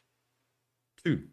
All right. And so with that, real quick, everyone, we are going to answer these last 2 super chats. And tonight, I've got to tell y'all, my voice actually feels like it's burning to speak, so I'm going to have to try and cut this a little bit short tonight. We're going to answer these last 2 super chats, and then we're going to only answer 3 questions from the live chat. I'm sorry about that, but I've got to try and make sure that my voice can survive for tomorrow's stream and hopefully into the Monday. So with that, we are now on to the next question. And up next, Mr. Lunchtime puts in $2 of his coveted lunch money. He says, "Here's to the coffee fund, and Stars Coffee, that is." Well, thank you for the support, Mr. Lunchtime, and we will make sure to put that towards Stars Coffee, which is not really that great, but we'll deal with it. So with that, thank you so much once again for a good little joke, and with that, we are on to the next one. And for the last super chat of the night, we have a $2 donation from Vernon Hardapple, who says, "World's fastest Indian with Anthony Hopkins." I don't know exactly what that means, but I do thank you for the support. World's fastest Indian with Anthony. Maybe he's talking about a motorcycle? Maybe? Hopefully. that would be a weird comment otherwise. But with that, I thank you so much once again for the support. And with that, we are now going to move on into our live chat questions. The 3 we'll be answering tonight, starting off with the first one. And the first one goes to Talentus, who says, "What is the largest non-nuclear bomb Putin has? That is why I am concerned about them using after the sham referendum passes when Ukraine concentrates its forces for an attack." The largest non-nuclear bomb the Russians have is the father of all bombs. It is a thermobaric that is a little bit larger than the United States' mother of all bombs, which we used in Afghanistan around the year 2019. We blew up a massive cave network in the massive tunnel network in the side of a mountain, killing an estimated 25 insurgents with that thermobaric bomb. And so with that, I hope that addresses the comment fairly well. The question fairly well, because that would be the weapon that they would be able to use that before they went into nuclear arms. And so with that, we are on to the next one, and I hope I answered that fairly well. And up next, we have a question from Smurf, who says, do you think Russia is going to use more jets in the future of the war? I don't think they'll be using more jets in the future of the war, because we can see every time they pull them out and try to use them on the front lines, they usually end up getting shot down, like the Su-30 and the Su-34 that we saw get shot down today. And so for that reason, I think they're largely going to be keeping their Air Force in reserve, because these aircraft are irreplaceable at this point, far too expensive, especially with the fragile and very weak Russian economy that they have right now, to try and replace going forward. And so with that, I hope that addresses the question fairly well, and we are now on to the final question of the night. And so who is the lucky last person who threw in the lucky last question of the night? All right, and that viewer is going to be Mad Raccoon, who says, Enforcer, did you see that they are making the protesters arrested the first in line to be conscripted and drafted? They are getting letters at their houses. I have been hearing the suggestion that they are the first ones to get drafted, and I've also seen that apparently the men get arrested, get put in jail, and then they're immediately conscripted and sent into the military, and it seems like that would be a pretty Russian move to do, but at the same time, there's not enough hardcore evidence to show that that is the actual case. But we're still looking into it, and we're trying to see if there is any hardcore video or picture evidence to confirm that that kind of stuff is happening. And so with that, I hope I addressed that question fairly well, and we've reached the end of tonight's stream. Of course, my energy has dropped off massively, and that's not because I'm less enthusiastic, it's because my voice feels like crap. But of course, I thank you all so much for watching. I hope you all have enjoyed tonight's stream, and if you did, please make sure to like, comment, and subscribe, as it does help out this channel a lot. And if you subscribe and hit the bell button, you get notified when these streams run, which is every single day of the week at 10 p.m. Eastern Time, except for Mondays. Thank you all so much once again for watching, and I will see you all at 10 p.m. Eastern Time tomorrow for the Sunday Night Fundraiser. Thank you once again, and I'll see you all then. Good night, and take care.